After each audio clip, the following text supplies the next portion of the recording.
그래서 이번에는 저희가 너희는 이렇게 기도하라 라는 주제를 가지고 말씀을 나눌 텐데요. 여러분이 잘 아시는 주기도문의 그 배경과 또 그 의미를 한번 따져보면서 우리의 기도가 어떠한 기도여야 하는지를 한번 살펴보고, 그렇게 예수님께서 원하셨던, 예수님께서 가르쳐 주셨던 기도를 드릴 수 있는 또 그런 우리의 기도가 되기를 간절히 소원합니다.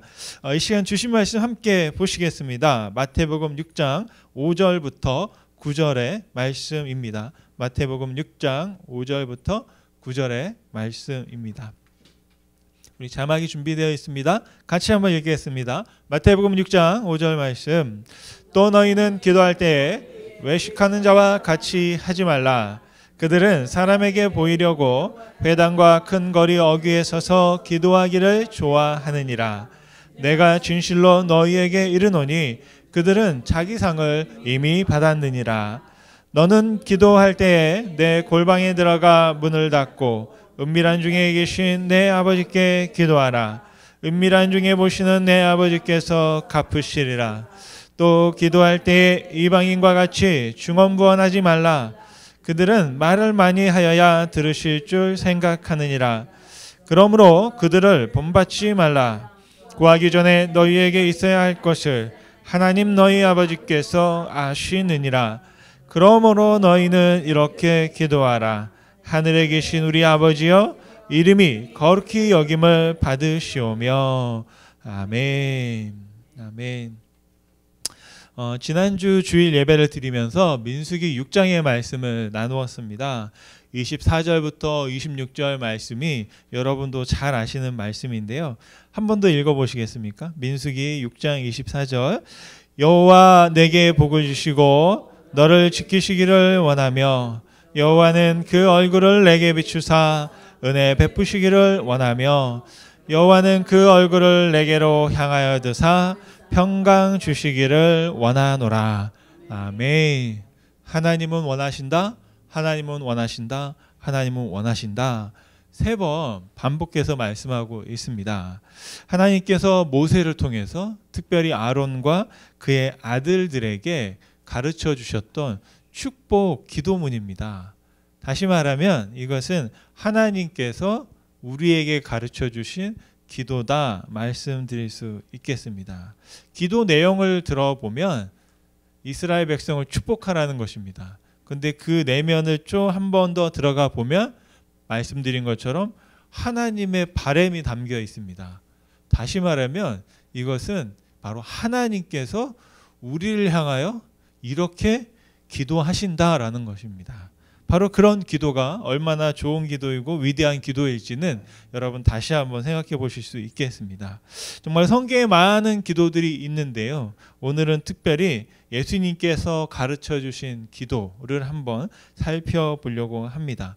마태복음과 누가복음에 이 예수님의 기도가 기록되어 있습니다. 누가복음에는 11장에 1절부터 4절까지 간략하게 기도되어 있고요. 마태복음에는 예수님께서 이런 기도를 어떻게 하시게 되는지 전후 사정과 배경 설명, 그래서 굉장히 구체적으로 말씀이 기록되어 있습니다. 그래서 제가 말씀을 준비하면서 이런 질문을 한번 해보았습니다. 우리가 정말 예수님께서 가르쳐 주신 기도를 드린다면 어떤 일이 벌어질까라는 한번 생각과 질문을 해보게 되었습니다. 예수님께서 하라고 하신 대로 우리가 기도하면 어떤 일이 벌어질까? 그렇다면 우리가 예수님께서 어떻게 하라고 하셨는지를 먼저 알아야 되겠죠. 예수님은 이렇게 기도하라라고 하셨습니다. 우리 한번 9절 말씀 한번 다시 보실까요? 그러므로 너희는 이렇게 기도하라. 하늘에 계신 우리 아버지여, 이름이 거룩히 여김을 받으시오며. 아멘. 여기서 저는 가장 중요하게 생각되는 말씀이 그러므로입니다. 성경을 읽다가 그러므로가 나오면 여기는 이제 학교 다닐 때 배웠던 것처럼 동그라미 밑줄 형광펜으로 그어야 하는 것이 바로 그러므로라는 단어입니다.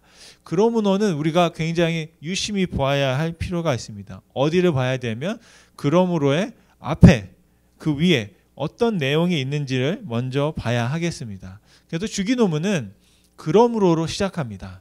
그래서 그 그로모로가 뭐냐? 그 앞에 있는 부분들입니다. 그래서 그 앞에 넘어가면 아까 읽었던 5절부터 있고 또 더 넘어가면 마태복음 5장까지를 다 보셔야만 하는 그런 상황입니다. 왜냐하면 오늘 그 기도에 대한 가르침은 마태복음을 보면 산상수훈의 중심에 이 기도가 들어 있습니다. 그래서 마태복음 여러분 잘 아시는 것처럼 5장과 6장과 7장이 산상수훈입니다. 왜 산상수훈이냐면 산 위에서 가르쳤다, 말씀하셨다, 교훈하셨다라는 그런 의미로 상상수훈이라고 합니다. 바로 마태복음 5장 1절 2절 말씀을 보시면 예수께서 무리를 보시고 어디에? 산 위에 올라가 앉으시니 제자들이 나아온지라 입을 열어 가르쳐 이르시되, 그렇게 5장이 시작돼서 7장까지가 예수님의 어떻게 보면 설교입니다. 그때 수천 명의 사람들이 그 야산에 딱 해가지고 말씀을 들었던 그런 부분이고요. 저는 그 상상수훈 생각할 때마다 제가 어릴 때 갔던 그 한월산 기도원이 생각납니다. 요즘에도 유튜브를 보면 한월산 기도원 예배가 막 유튜브에서 나오더라고요. 왜냐하면 한월산 기도원은 저에게는 또 특별한 곳이기 때문에, 왜냐하면 제가 하나님을 알고 회심하고 구원의 그 경험을 했던 곳이어서 항상 그것을 기억하는데요. 그때 갔던 장면이 뭐냐면 그 성전이 있는데 성전에서 예배를 안 드리고 여름에 야산에서 막 예배를 드렸습니다. 소나무 밑에서. 그러다면 이제 앞자리는 아예 없고 산꼭대기 한참 올라가서 등선에 정말 나무 밑에 그냥 옷을 깔고 앉습니다. 앉아서 밤에 예배를 드리는데 저 까마득한 밑에 웬 목사님께서 딱 설교를 하세요. 그런데 뭐가 보이냐, 빨간 넥타이가, 저는 기억합니다. 그때 어떤 분이 피종진 목사님이 강사를 하셨어요. 빨간 넥타이를 딱 하시고 뭐 하는데 뭐 내용은 기억이 안 나는데 중요한 건 그거예요. 소나무를 뽑아라. 소나무를 뽑아라. 그래서 정말 기도할 때 보니까 사람들이 다 나무를 뽑고 잡고 흔들더라고요. 그래서 저도 만만한 거 잡고 흔들었죠. 한 요 정도 되는 거? 한번 뽑으려고. 그런데 깨달았어요. 안 뽑혀요. 야, 이 조그만 것도요, 손으로 뽑힌다고 뽑을 게 아니더라고요. 왜냐하면 이걸 뽑으면 기도 응답이 된다는 거예요. 그래가지고 사람들이 막 소나무를 부둥켜 안고 기도하는데 금식 기도를 하는 거예요. 또 월요일부터 금요일까지 그렇게 기도합니다. 그래서 저도 멋 모르고 쫓아갔다가 금식 기도인지 모르고 쫓아간 거예요.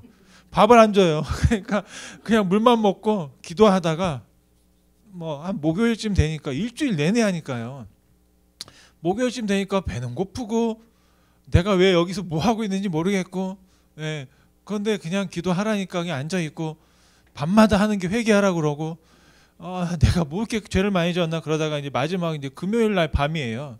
금요일 밤에 이제 예배를 드리는데 막 억울한 거예요. 너무 이게 지금 뭐 하는 짓인가. 그래서 하라고 하니까 한번 해보자.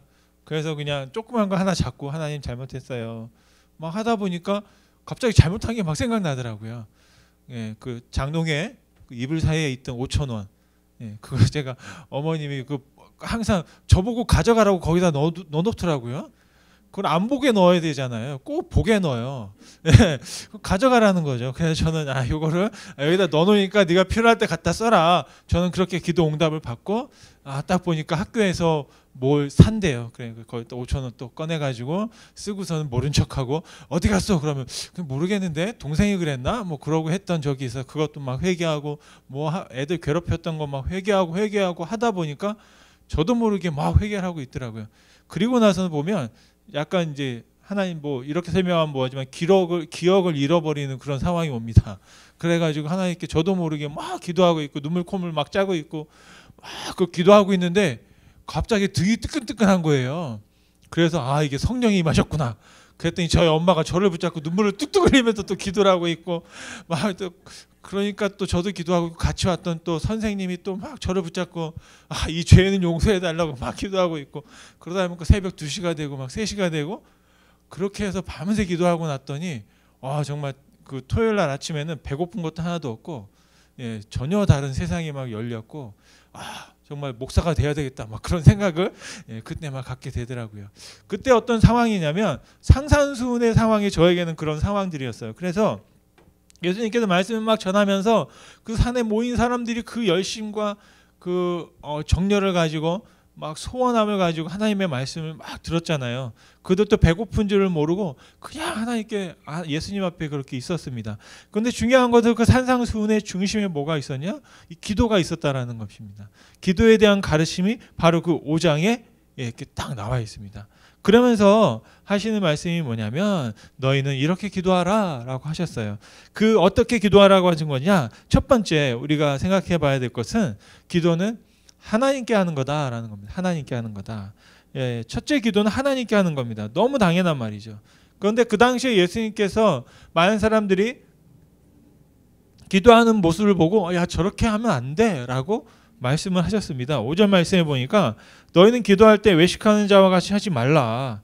그들은 사람에게 보이려고 회당과 큰 거리에서 악교에서 서서 기도하기를 좋아한다. 내가 진실로 너희에게 이르노니 그들은 자기 상을 이미 받았느니라 말씀하셨습니다. 그들의 기도가 문제였던 건 뭐냐면 사람들이 보고 들으라고 하는 기도였다라는 것이죠. 하나님이 들으라고 하는 기도가 아니었다라는 것입니다. 사람들이 듣고 막 감탄하고 와, 저 사람이 저런 기도를 하고 있네? 아마 제가 볼 때 그들이 했던 기도는 자기 자신을 위해서 했던 기도라기보다는 나라와 민족을 위해서 기도했을 것 같아요. 하나님이 이스라엘을 해방시켜 주시고 하나님의 나라를 막 세워주시고 이사야 선지자가 예언했던 다윗 왕에게 약속했던 그 약속을 우리 민족에게 이루어 주시옵소서 막 하면서 회당과 거리에서 얘기하면 와, 저 사람 정말 선지자 같아. 정말 기도를 제대로 하는구나. 와, 나도 저 사람처럼 기도하고 싶어? 이게 뭐냐면 이미 자기 상을 받았다라는 겁니다. 기도를 하면서 자기가 만족하는 기도를 막 하고 있는 거예요. 어떻게 보면 저희도 그렇게 기도할 때 있거든요. 좀 그런 유혹들이 있습니다. 어쩔 수 없이 회중 기도를 할 때에는 함께 듣는 사람을 의식할 수밖에 없기 때문에 그렇습니다. 근데 여기서 문제가 되는 것은 회당에서 기도하는 게 잘못된 게 아니고 길거리에서 기도하는 게 잘못된 것이 아닙니다. 문제는 하나님께 하지 않고 사람에게, 그리고 하나님을 위한 기도가 아니라 누굴 위한 기도입니까? 나만을 위한 기도입니다. 그럼 이 기도가 다른 사람을 위한 기도도 아니고 나를 위한 기도, 나의 만족을 위한 기도가 바로 그렇게 드려졌다라는 것이죠. 그래서 우리가 기도할 때 그런 유혹들이 있습니다. 내가 기도하는 사람이야 라는 인정을 스스로 만족하기 위한 기도가 아니라 정말로 하나님께 드리는 기도, 하나님께서 들으시는 기도를 해야 한다라는 것이죠. 두 번째, 기도는 골방에서 하는 것이다 말씀드렸습니다. 기도는 발표하는 게 아니고 기도는 하나님과 대화하는 것이다 라는 겁니다. 6절 말씀에 보면 너는 기도할 때 내 골방에 들어가 문을 닫고, 여기 중요한 게 문을 닫는다는 겁니다. 은밀한 중에 계신 내 아버지께 기도하라. 은밀한 중에 보시는 내 아버지께서 갚으시리라. 골방에는 무엇이 있냐면 자물쇠가 있습니다. 예수님은 그 유대인으로서 목수였죠. 그리고 지금으로 말하면 제너럴 컨트랙터 정도 되시는 분이에요. 목수라고 그래서 나무만 깎으신 것이 아니라 그 실제적인 건축에 관련된 그 모든 일들을 다 하시는 분들입니다. 왜냐하면 유대인들은 집이 밑에는 흙과 벽돌로 그리고 위에 나무를 얹거든요. 그러니까 이 나무를 하는 것 모든 과정들이 다 어떻게 보면 집을 건축하는 것과 관련이 있습니다. 그래서 유대인의 가옥의 구조 중에는 보면 문에 열쇠가 없어요. 그런데 유일하게 열쇠가 있고 문을 잠글 수 있는 것이 창고입니다. 바로 골방으로 쓰는 곳이에요. 그곳에는 중요한 곡식이나 생명에 필요한 것들을 넣어놓는 것이죠. 그래서 예수님께서 하신 말씀이 그 집에서 가장 은밀한 곳, 그게 뭐냐면 골방입니다. 문을 잠가놓고 문을 닫고 그 안에 들어갈 수 있는 곳이 골방이었던 것이죠. 그래서 바로 은밀하게 하라는 것이었습니다. 은밀하다는 것은 뭐냐면 생각이나 어떤 행동이 숨겨져서 잘 드러나지 않는 겁니다. 우리가 기도하고 있는지 없는지, 혹시 제가 우리 목사님이 기도하는지 안 하는지 모르겠어, 그러면 은밀하게 기도하고 있구나. 네, 그렇게 생각하시면 시험에 들지 않으십니다. 우리 목사님 왜 기도하는지 표가 안 나, 그러면 은밀하게 기도하고 있구나, 성경대로 기도하고 있구나 라고 하시면 되겠어요. 혹시 여러분 성도들 중에 저 사람이 기도하는 사람 맞아? 라고 할 때 정말 하나님의 말씀을 철저하게 지키고 있구나, 은밀하고 기도하고 있어서 내가 알아차리지 못하는구나 라고 여러분 생각하시면 되겠습니다. 중요한 게 뭐냐면 방해받지 아니하고 하나님과 친밀하게 대화할 수 있는 그런 기도를 해야 한다라는 것이죠. 세 번째 기도는 뭐냐? 저는 더듬더듬 하는 게 기도다 말씀드리고 싶습니다. 기도는 설득하는 게 아니라 고백하는 것이기 때문입니다. 7절 말씀에 보면 너희가 기도할 때 이방인처럼 중언부언하지 말라. 그들은 말을 많이 하여야 들으실 줄 생각한다 말씀하셨습니다.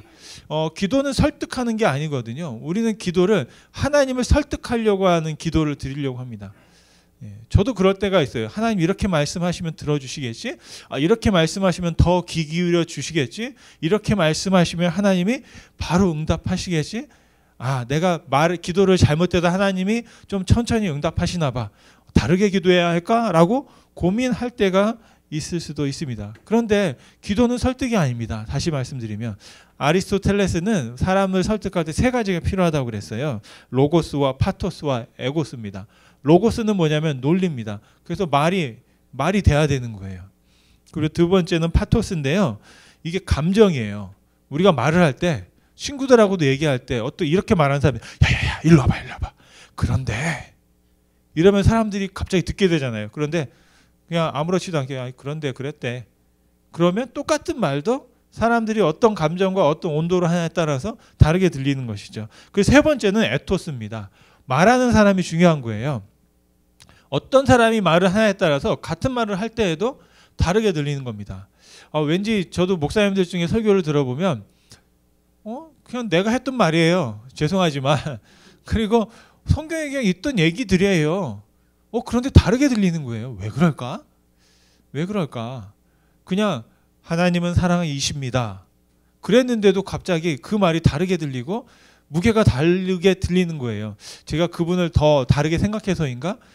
결과적으로 보면 같은 말도 그분이 말할 때 다르게 들리는 걸 볼 수 있습니다.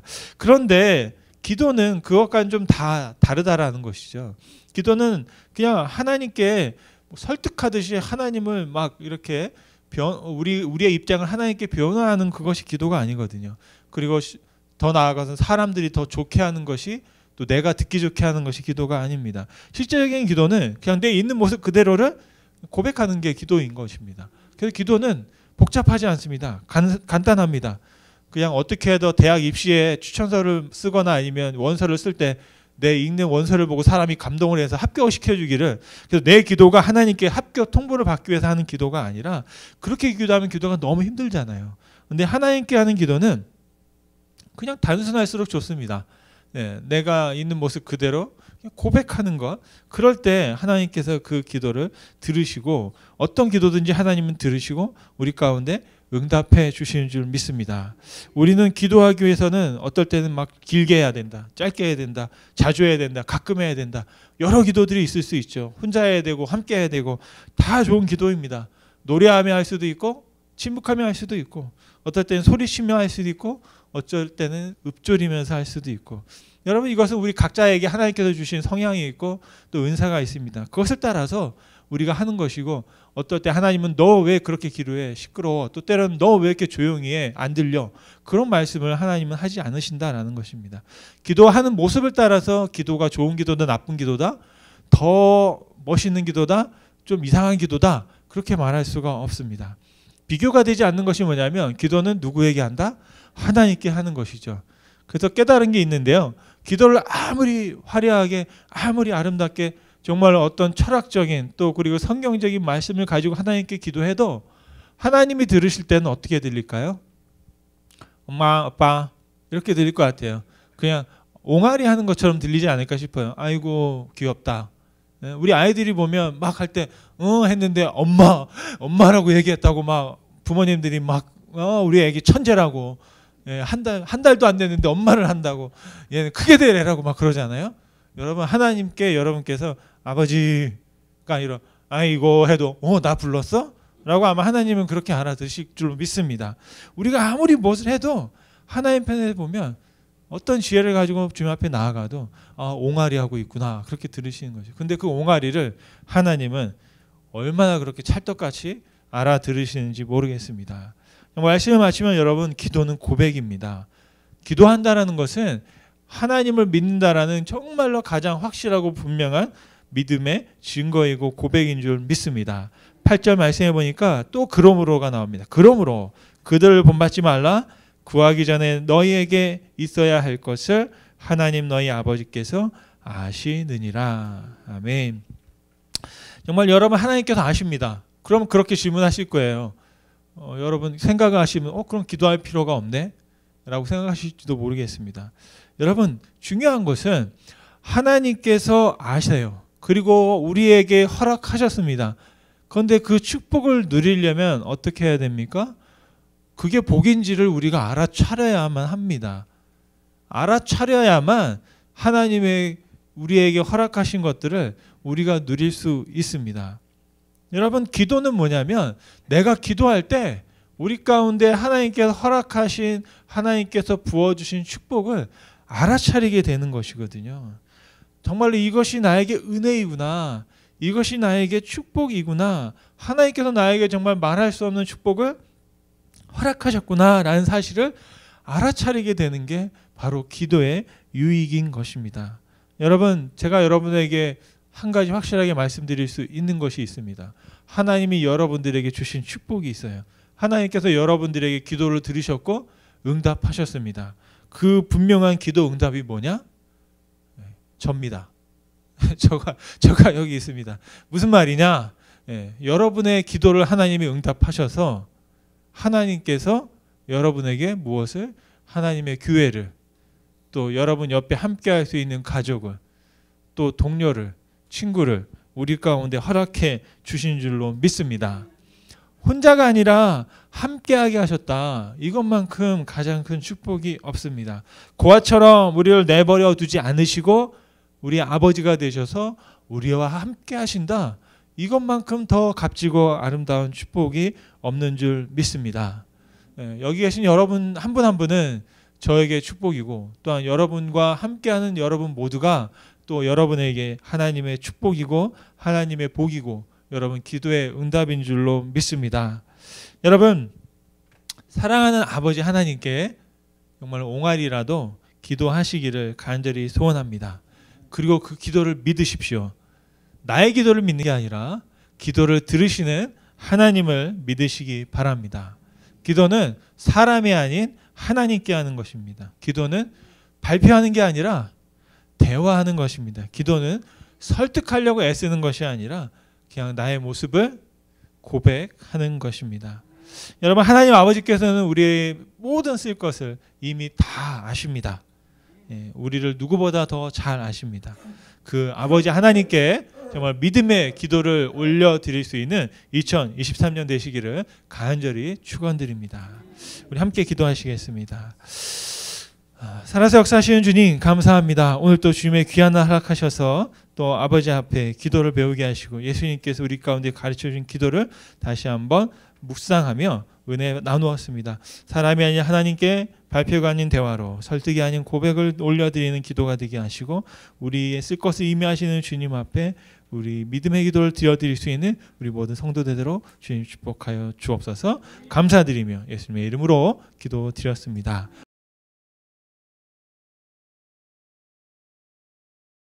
네, 자신 말씀 함께 읽으시겠습니다. 마태복음 6장 9절부터 10절 말씀.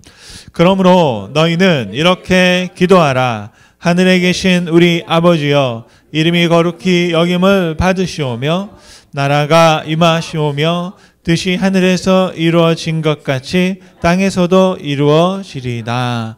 아멘. 아멘. 너희는 이렇게 기도하라 라는 예수님의 기도에 대한 가르침을 오늘 보고 있습니다. 둘째 날이고요. 어제 첫째 날은 그 기도에 대한 서론을 잠깐 말씀드렸습니다. 이렇게 기도하면 안 된다라는 예수님의 그 기도에 대한 예를 잠깐 들어보고 우리의 기도가 어떠해야 하는지를 잠깐 보았고요. 오늘은 실제적으로 이제 기도가 시작됩니다. 예수님의 기도는 어떻게 시작되어지는지, 그 기도에는 세 가지 동사가 나오는데요. 받으시며, 임하시며, 이루신다라는 그런 세 가지 동사가 오늘 본문의 말씀에 나옵니다. 바로 그것이 예수님의 기도의 시작의 가장 중요한 포인트라고 말씀드릴 수 있겠습니다. 바로 본론으로 들어가면 질문은 이것입니다. 예수님께서 가르쳐 주신 기도는 어떤 기도인가? 첫째, 하나님을 아버지로 여기는 기도다. 하나님을 아버지로 우리가 부르는 그런 기도다라는 것입니다. 9절 말씀 여러분 이렇게 시작하죠. 너희는 이렇게 기도하라. 하늘에 계신 우리 아버지여라는 겁니다. 하늘에 계신 우리 아버지, 우리가 매일 또 우리가 새벽 예배를 드리고 또 일반적인 예배를 드릴 때 주기도문으로 예배를 마치면 항상 기도의 시작이 그렇습니다. 하나님, 우리 아버지여라고. 이것은 바로 예수님께서 우리에게 가르쳐 주신 기도입니다. 우리가 함부로 하나님을 아버지라고 부를 수 없습니다. 그런데 예수님께서 이렇게 기도해라고 말씀해 주셨습니다. 다시 말하면 허락해 주셨습니다. 하나님을 아버지라고 불러라 라고 하는 것입니다. 이것은 제자들에게 또 그리고 예수님 앞에 나와 있는 그 수천 명의 일반 백성들에게 하셨던 말씀이고, 바로 저는 항상 그 백성들 중에 나도 같이 앉아서 예수님의 가르침을 듣고 있다, 바로 산상수훈을 듣고 있다라고 항상 믿습니다. 여러분, 하나님을 아버지로 부를 수 있는 사람이 누굴까요? 하나님의 자녀들일 것입니다. 다시 말하면 이 기도 속에서 예수님은 우리가 누구인지를 가장 먼저 알려주고 계십니다. 하나님이 누구신지를 알면 내가 누구인지를 알게 됩니다. 여러분, 저는 구원을 바로 이것이라고 믿습니다. 제가 여러분들에게 말씀을 전할 때마다 항상 강조하는 게, 하나님이 누구신지 알고 내가 누군지 아는 것, 그게 바로 구원이다라는 것입니다. 우리들이 구원이라고 이야기할 때에는 항상 저도 어려웠던 또 힘들었던 순간들이 있을 때 그 상황에서 나를 건져내 주시는 것, 구원, 그리고 내 정말 말로 다 할 수 없는 어려운 그런 상황 속에서 그 모든 문제들을 멈추게 하는 것이 구원이다라고 말씀할 수 있겠습니다. 그것도 구원의 종류이지만 실제적으로 예수님께서 우리 가운데 말씀을 통해서 우리가 깨닫게 되는 구원은 뭐냐면 내가 누군지 아는 것입니다. 어떻게 보면 모든 신앙과 믿음의 시작은 거기에 있습니다. 내가 누군지 모르면서 그냥 병이 낫기를 원합니다. 어려움이 해결되기 원합니다. 이렇게 신앙생활 하다 보면 어떤 일이 벌어질까요? 병이 나오면 더 이상 하나님을 찾을 이유가 없습니다. 제가 어떤 목사님께서 전해주셨던 말을 아직도 제가 생생히 기억하는데요. 처음 개척을 해서 목회를 했습니다. 상가를 얻어서 한국에서. 그러면서 그분이 사역을 하다 보니까 그 시장에 일하시는 어떤 분을 전도한 거예요. 전도했는데 뭐냐면 그분이 너무 아프셨어요. 그래서 매일 찾아가서 기도하고, 한번 와서 예배 와라, 그럼 하나님이 은혜를 베푸셔서 병을 낫게 해주실 것이다. 그런데 정말 그분이 어떤 집회 가운데 오신 거예요. 그래서 그 교회가 그분을 위해서 정말 열심으로 기도하고 열과 성을 다해서 정말 하나님 앞에 부르시신 겁니다. 그런데 정말 하나님 은혜를 베푸셔서 기적적으로 병원에서도 다 손을 놓았는데도 불구하고 그 병이 깨끗하게 나음을 받은 거예요. 그런데 그 다음에 문제가 생겼습니다. 병이 딱 낫고 그 다음 주부터 교회를 안 나오는 거예요. 그러니까 이제 목사님이 신방을 간 거죠. 아니, 어떻게 된 겁니까? 하나님 은혜를 베풀어 주셔서 그렇게 치료를 받고 정말 너무나 감사했는데, 그랬더니 그분이 하는 말이 뭐냐면 병이 나았는데 왜 교회를 가냐고 그렇게 말씀하셨다라는 거예요. 그러니까 내가 어떤 하나의 목적을 가지고 그걸 했다 보니 정말 이제 그것이 하나님을 믿는 것, 구원. 어떻게 보면 우리가 그러잖아요. 뭐 이렇게 하나님 앞에 어떤 예전에 막 빌기도 하고, 뭐 어려울 때 그런 일도 있었습니다. 어떻게 뭐 합격시켜 달라고 기도도 하고. 근데 그러면 그런 일들이 끝나면 더 이상 기도할 것이 없어지는 것이죠. 근데 정말로 우리가 신앙생활하면서 깨닫게 되는 것은 첫째로 내가 누군지 아는 것이라는 거죠. 내가 어떤 문제를 해결하기 위해서 하나님 앞에 나아가는 게 아니라, 하나님이 나를 지으셨구나, 하나님이 우리 아버지시구나, 내가 하나님의 자녀구나. 그래서 그 자녀로서의 도리를 하고 또 하나님의 그 말을 듣고 하나님과 교제하고 하나님과 관계하는, 그래서 그렇게 관계가 시작되는 것이 바로 구원의 시작이다 말씀드릴 수 있겠습니다.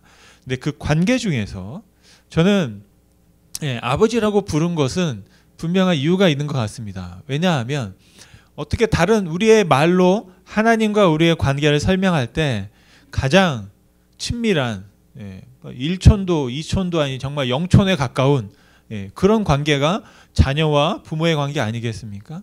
그래서 아버지라고 부르고 한 것은 하나님이 그만큼 우리와 친밀하신 분이다라는 사실을 우리에게 아버지와 자녀의 관계로, 부모와 자녀의 관계로 설명하고 있다고 믿습니다. 뭐 다른 여러 가지 관계가 있습니다. 창조주, 피조물, 뭐 여러 가지 관계가 있지만 예수님께서 말씀하실 때, 기도할 때는 하나님을 아버지라고 불러라.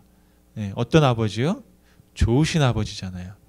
여기서도 아버지도 여러 종류가 많습니다. 죄송한 말이지만 어떤 분은 아버지 부르는 걸 굉장히 힘들어하시는 분도 계세요. 왜요? 이 땅에서 아버지가 나를 학대하는 분이었어요. 그러면 하나님을 아버지라고 부르면 그 아버지가 생각나는 거예요. 나를 어렵게 하고 가정을 돌보지 않고 힘들게 하고 괴롭히고 했던 그 아버지를 바라보면서 나는 아버지라고 부르고 싶지 않은, 그럴 수도 있다라는 것이죠. 그런데 성경에 나와 있는, 또 우리 예수님께서 우리 가운데 가르쳐 주시는 아버지는 선하신 아버지, 우리의 기도를 들으시는 아버지인 줄로 믿습니다. 여러분, 그래서 모든 기도의 시작에 하나님 우리 아버지요, 정말로 우리의 이 땅의 어떤 그 누구보다도 우리의 마음과 생각을 잘 살펴주시는 분, 우리 아버지 앞에 기도하라고 말씀하고 있는 줄 믿습니다. 두 번째로 예수님께서 우리에게 가르쳐 주신 기도는 하나님의 이름을 거룩하게 여기는 기도입니다. 하나님의 이름이 거룩하게 여김 받으시는 기도입니다. 여기 말씀해 보니까 받으신다라고 되어 있습니다. 여러분, 누가 받는다는 걸까요? 하나님께서 받는 거죠. 그러면 하나님께서 받으시려면 여러분이 선물을 받으려면 어떻게 해야 될까요? 뺏어와야 될까요? 내놔. 이거는 받는 게 아니죠. 뺏는 거죠. 받는다는 건 뭐냐면 주는 사람이 있어야 돼요. 그죠? 그래서 오늘 말씀을 잘 보면 우리 입장에서는 하나님께 드리는 것, 그리고 하나님의 입장에서는 하나님이 받으시는 것이 될 수 있습니다. 무엇을 받으십니까? 하나님의 이름이 거룩히 여김을 하나님이 받으셔야만 한다. 받으시기를 원한다. 그렇게 되기를 기도하라라고 했습니다. 그 얘기는 뭐냐면 너희가 하나님의 이름을 거룩하게 여겨야 한다라고 말씀하고 있습니다. 성경에는 여러 이름들이 있습니다. 여호와, 야훼라고 하죠. 이것은 하나님이 우리를 구원하셨다라는 구원자 하나님을 가르칠 때 야훼라는 말씀을 씁니다. 야훼, 여호와라는 이름을 누구에게 처음 주셨냐면 모세에게 주셨습니다. 그래서 이스라엘 백성들이 포로로 있을 때, 구원이 필요할 때 나의 이름은 야훼다. 나는 스스로 있는 자다. 라고 하면서 내가 구원자 하나님이다. 라고 말씀하셨어요. 그리고 성경의 창세기 1장 1절에 보면 엘로힘 하나님이 나옵니다. 그 하나님은 어떤 하나님이냐면 우리가 하나님으로 번역합니다. 엘로힘 하나님. 그리고 그런 말이 나올 때 NIV 성경에는 주님이라고 다 번역을 했어요. 근데 그건 뭐냐면 창조주 하나님을 말씀할 때 엘로힘이라는 단어를 많이 씁니다. 그래서 이 땅을 창조하신 하나님. 근데 놀라운 사실은 구약을 하시고 구약을 하셨던 분들은 이것을 굉장히 감동받으세요. 우리 신자나 저 같은 사람은 큰 감동이 없는데 무엇이 감동이냐면 여호와, 야훼 하나님이 엘로힘 하나님이야. 같은 하나님이야 라고 그러면 구약 성경을 전공하신 분들은 막 박수를 치면서 감동을 하면서 눈물을 흘리시는 거예요. 와, 정말로 그래? 제가 볼 때 그게 그렇게 감동할 일인가? 그런데 성경을 연구하고 그 말씀을 보셨던 분들은 그게 그렇게 대단한 일이라는 거예요. 그러니까 저도 대단한 척 한번 그렇게 해주는 거죠. 그게 왜 그러냐 하면 그 전까지는 그냥 엘로힘 하나님은 알고 있었는데 모세에게 하나님께서 나는 야훼 구원자 하나님이야 했는데 알고 보니까 이스라엘을 구원한 하나님이 이 땅을 천지 창조하신 하나님과 같은 하나님이야 라고 말하는 그것이 이제 성경에서는 굉장히 큰 맥락에서 정말로 놀라운 사실이다라고 말합니다. 그래서 예수님 하나님의 이름 하나하나만을 가지고도 정말로 많은 이야기와 우리 가운데 은혜를 주신 것들이 있는데요. 우리들이 잘 알고 있는 하나님의 이름 중에는 뭐가 있습니까? 여호와 라파, 우리를 치료하신 하나님. 또 여호와 니세, 그러면 승리 주시는 하나님. 여호와 이레, 그러면 우리 준비하신 하나님. 그래서 이런 여러 가지 하나님의 이름들이 나오고 하나님의 어떻게 보면 닉네임처럼 나와 있는 이름이 있습니다. 그 이름들을 잘 살펴보면 하나님께서 우리에게 무엇을 하셨는지, 또 하나님께서 우리 가운데 어떻게 역사하셨는지, 그리고 우리와 어떻게 관계하셨는지가 그 이름 가운데 나와 있습니다. 그래서 하나님이 하신 일들을 다 보면 정말로 우리가 하는 일과는 좀 다르고 구별되는 것이죠. 구별된다는 게 뭡니까? 거룩하다라는 것이죠.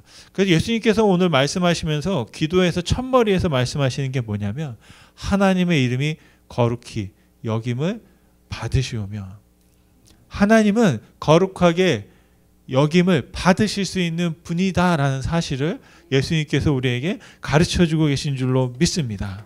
바로 그것을 인정하라는 것이죠. 그래서 우리가 하나님의 이름을 거룩하게 여기는 그런 순종의 마음으로 기도할 때 바로 이 기도를 우리가 이루어지는 줄 믿습니다. 셋째로 예수님께서 가르쳐 주신 기도는 하나님의 나라를 구하는 기도입니다. 하나님의 나라를 구하는 이유가 무엇일까요? 하나님의 나라가 임하기를 원하는 것이죠. 10절 말씀입니다. 나라가, 여기서 하나님의 나라가 임하시오며 뜻이 하늘에서 이루어진 것 같이 땅에서도 이루어지리이다 라고 했습니다. 여기에 나라는 하나님의 나라이고, 예수님께서 말씀하신 것은 하나님의 나라가, 하늘나라, 그 나라가 이 땅 가운데 임하기를 위해서 기도하라 라고 말씀했습니다. 여러분, 하나님의 나라는 무엇일까요? 가장 대표적으로 말씀하고 있는 것이 뭐냐면 하나님의 나라는 하나님이 다스리시는 곳이 하나님의 나라다 말씀하셨습니다. 하늘나라라고 할 때에는, 하늘은 유대인의 입장에서는 하늘이 두 개가 있고 중천이 있고 또 땅이 있고 여러 가지 개념들이 있습니다. 그 사람들이 우주를 보는 개념이 있는데 하나님은 하늘에 계시다라고 이제 설명합니다. 그래서 그 하늘은 하나님의 통치를 받고 중간에 사단이 있어가지고 이 공중의 권세를 잡은 자들이 있다. 그리고 이 땅 가운데 우리 사람들이 살고 있다. 이렇게 말합니다. 중요한 여러분 그림을 잘 보시면 하늘을 다스리시는 하나님이 이 땅을 다스리시고 하나님의 나라가 임재하기 위해서는 중간에 뭐가 있다고요? 공중이 있습니다. 공중이. 그래서 그 공중, 사단의 권세, 사단이 잡고 있는 그 공중을 지나야만, 통과해야만 이 땅 가운데 하나님의 나라가 임하게 되는 것이죠. 그래서 어떻게 보면 이 하나님의 나라가 이 땅 가운데 임하라는 것은 이 공중의 권세를 멸하는 의미가 있습니다. 여기를 통과해야만. 그런데 이것을 어떻게 통과하느냐? 우리는 통과할 수 없는 거죠. 사단을 이기고 나아갈 수 없는 것입니다. 그리고 하나님께서 내려오셔야 되는데 그 과정 가운데 그 일을 하신 분이 누구냐면 바로 성경은 예수님께서 하셨다라는 겁니다. 예수님께서 공중의 권세에 잡은 자, 그 사단의 머리를, 그 모든 능력을 다 제하여 버리셔서 이제 하나님의 나라가 이 땅 가운데 그리고 우리 가운데 함께할 수 있는 그 통로와 길을 예수님께서 만들어 주신 줄 믿습니다. 그렇기 때문에 우리가 기도할 수 있다라는 것이죠. 이 말은 뭐냐면 하나님의 나라가 이 땅 가운데 임하옵소서라고 기도해라는 것은 뭐냐면 불가능하기 때문이 아니라 가능하기 때문에 그렇게 기도하라는 것이죠. 그렇게 될 수 있기 때문에 기도하라는 것입니다. 이제부터는 예수님으로 말미암아 하나님의 나라가 이 땅 가운데 임하고 그 땅 가운데 여러분 누가 살고 있습니까? 가축들이 살고 있고 뭐 나무도 있고 하지만 정말로 중요한 건 뭘까요? 생명이신 인간, 사람의 하나님의 형상을 갖고 있는 우리들이 이 땅 가운데 살고 있는 거죠. 그래서 땅 가운데 임한다는 거는 무슨 땅에 그 땅 속에 무엇이 임한다는 게 아니잖아요. 땅에 발붙이고 살고 있는 바로 우리 사람에게 하나님의 나라, 하나님의 통치, 하나님의 다스리심이 이루어지기를 위해서 기도하라라고 말씀하고 있는 줄 믿습니다.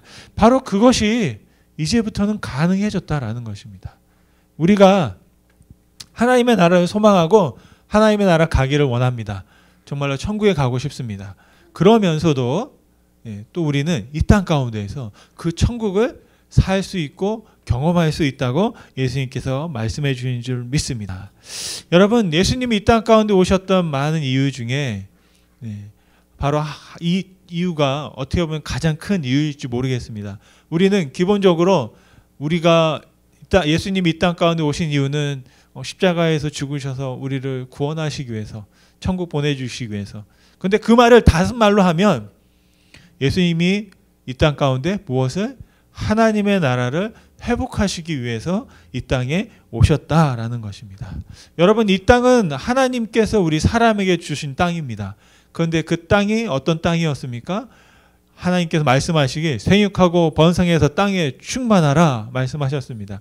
그 말은 뭐냐면 하나님께서 말씀하신 대로 사람들이 충만하게 번성할 때 하나님의 나라와 하나님의 통치가 계속 커지는 거죠. 그런데 문제는 그 땅이 타락해서 하나님을 저버렸다는 게 문제입니다. 그래서 그 땅을 다시 회복하시기 위해서 예수님께서 이 땅에 오셔서 이곳에서 하나님의 나라가 다시 임하기를 예수님 말씀하고 있는 줄 믿습니다. 여러분, 지금까지 제가 말씀을 드리면서 좀 이상하지 않았습니까? 우리가 일부 기도한다고 할 때는 여러분 무엇을 생각합니까? 아마 제가 여러분 기도를 가르쳐 드린다, 또 어떤 기도를 한다 그랬을 때 많은 사람들을 모으려면 어떤 기도를 해야 될까요? 병이 낫는 기도, 아니면 우리의 어떤 뭐 문제가 해결되는 기도, 또 어떤 영적으로 막 성령의 충만함을 받는 기도, 뭐 그런 것들을 우리가 아마 소망할 겁니다. 저도 기도를 하면 그런 기도를 하고 싶었습니다. 목회를 하면서 필요한 게 뭘까요? 하나님께서 주신 은사가 필요하잖아요. 그래서 막 기도하면 사람의 병이 막 낫고, 막 이렇게 세워놓고 기도하면 뒤로 막 이렇게 넘어지고, 하나님의 막 능력이 임해가지고, 또 어떤 예전에 보니까 어떤 분이 손을 샥 하면 그냥 사람들이 루르르 막 쓰러지고, 이런 능력이 있으면 우리 시온교회가 여기 어떻게 될까요? 터질 거예요. 자리가 터져서 막 매일같이 사람들이 올 겁니다. 여러분 그렇게 기도하시기 바랍니다. 저도 기도하고 있습니다. 하나님 그렇게 해주시라고. 막 그래서 어떤 분은 막 예전에 보니까 막 손수건도 막 파시더라고요. 이 손수건을 가지고 막 하면은 병이 나는다고 막 그런 일도 있었어요. 실제적으로. 근데 믿음으로 인해서 사람들의 우리가 어떻게 하면 그 믿음을 우리에게 불어넣기 위한 그런 방법들을 그렇게 쓰는데요.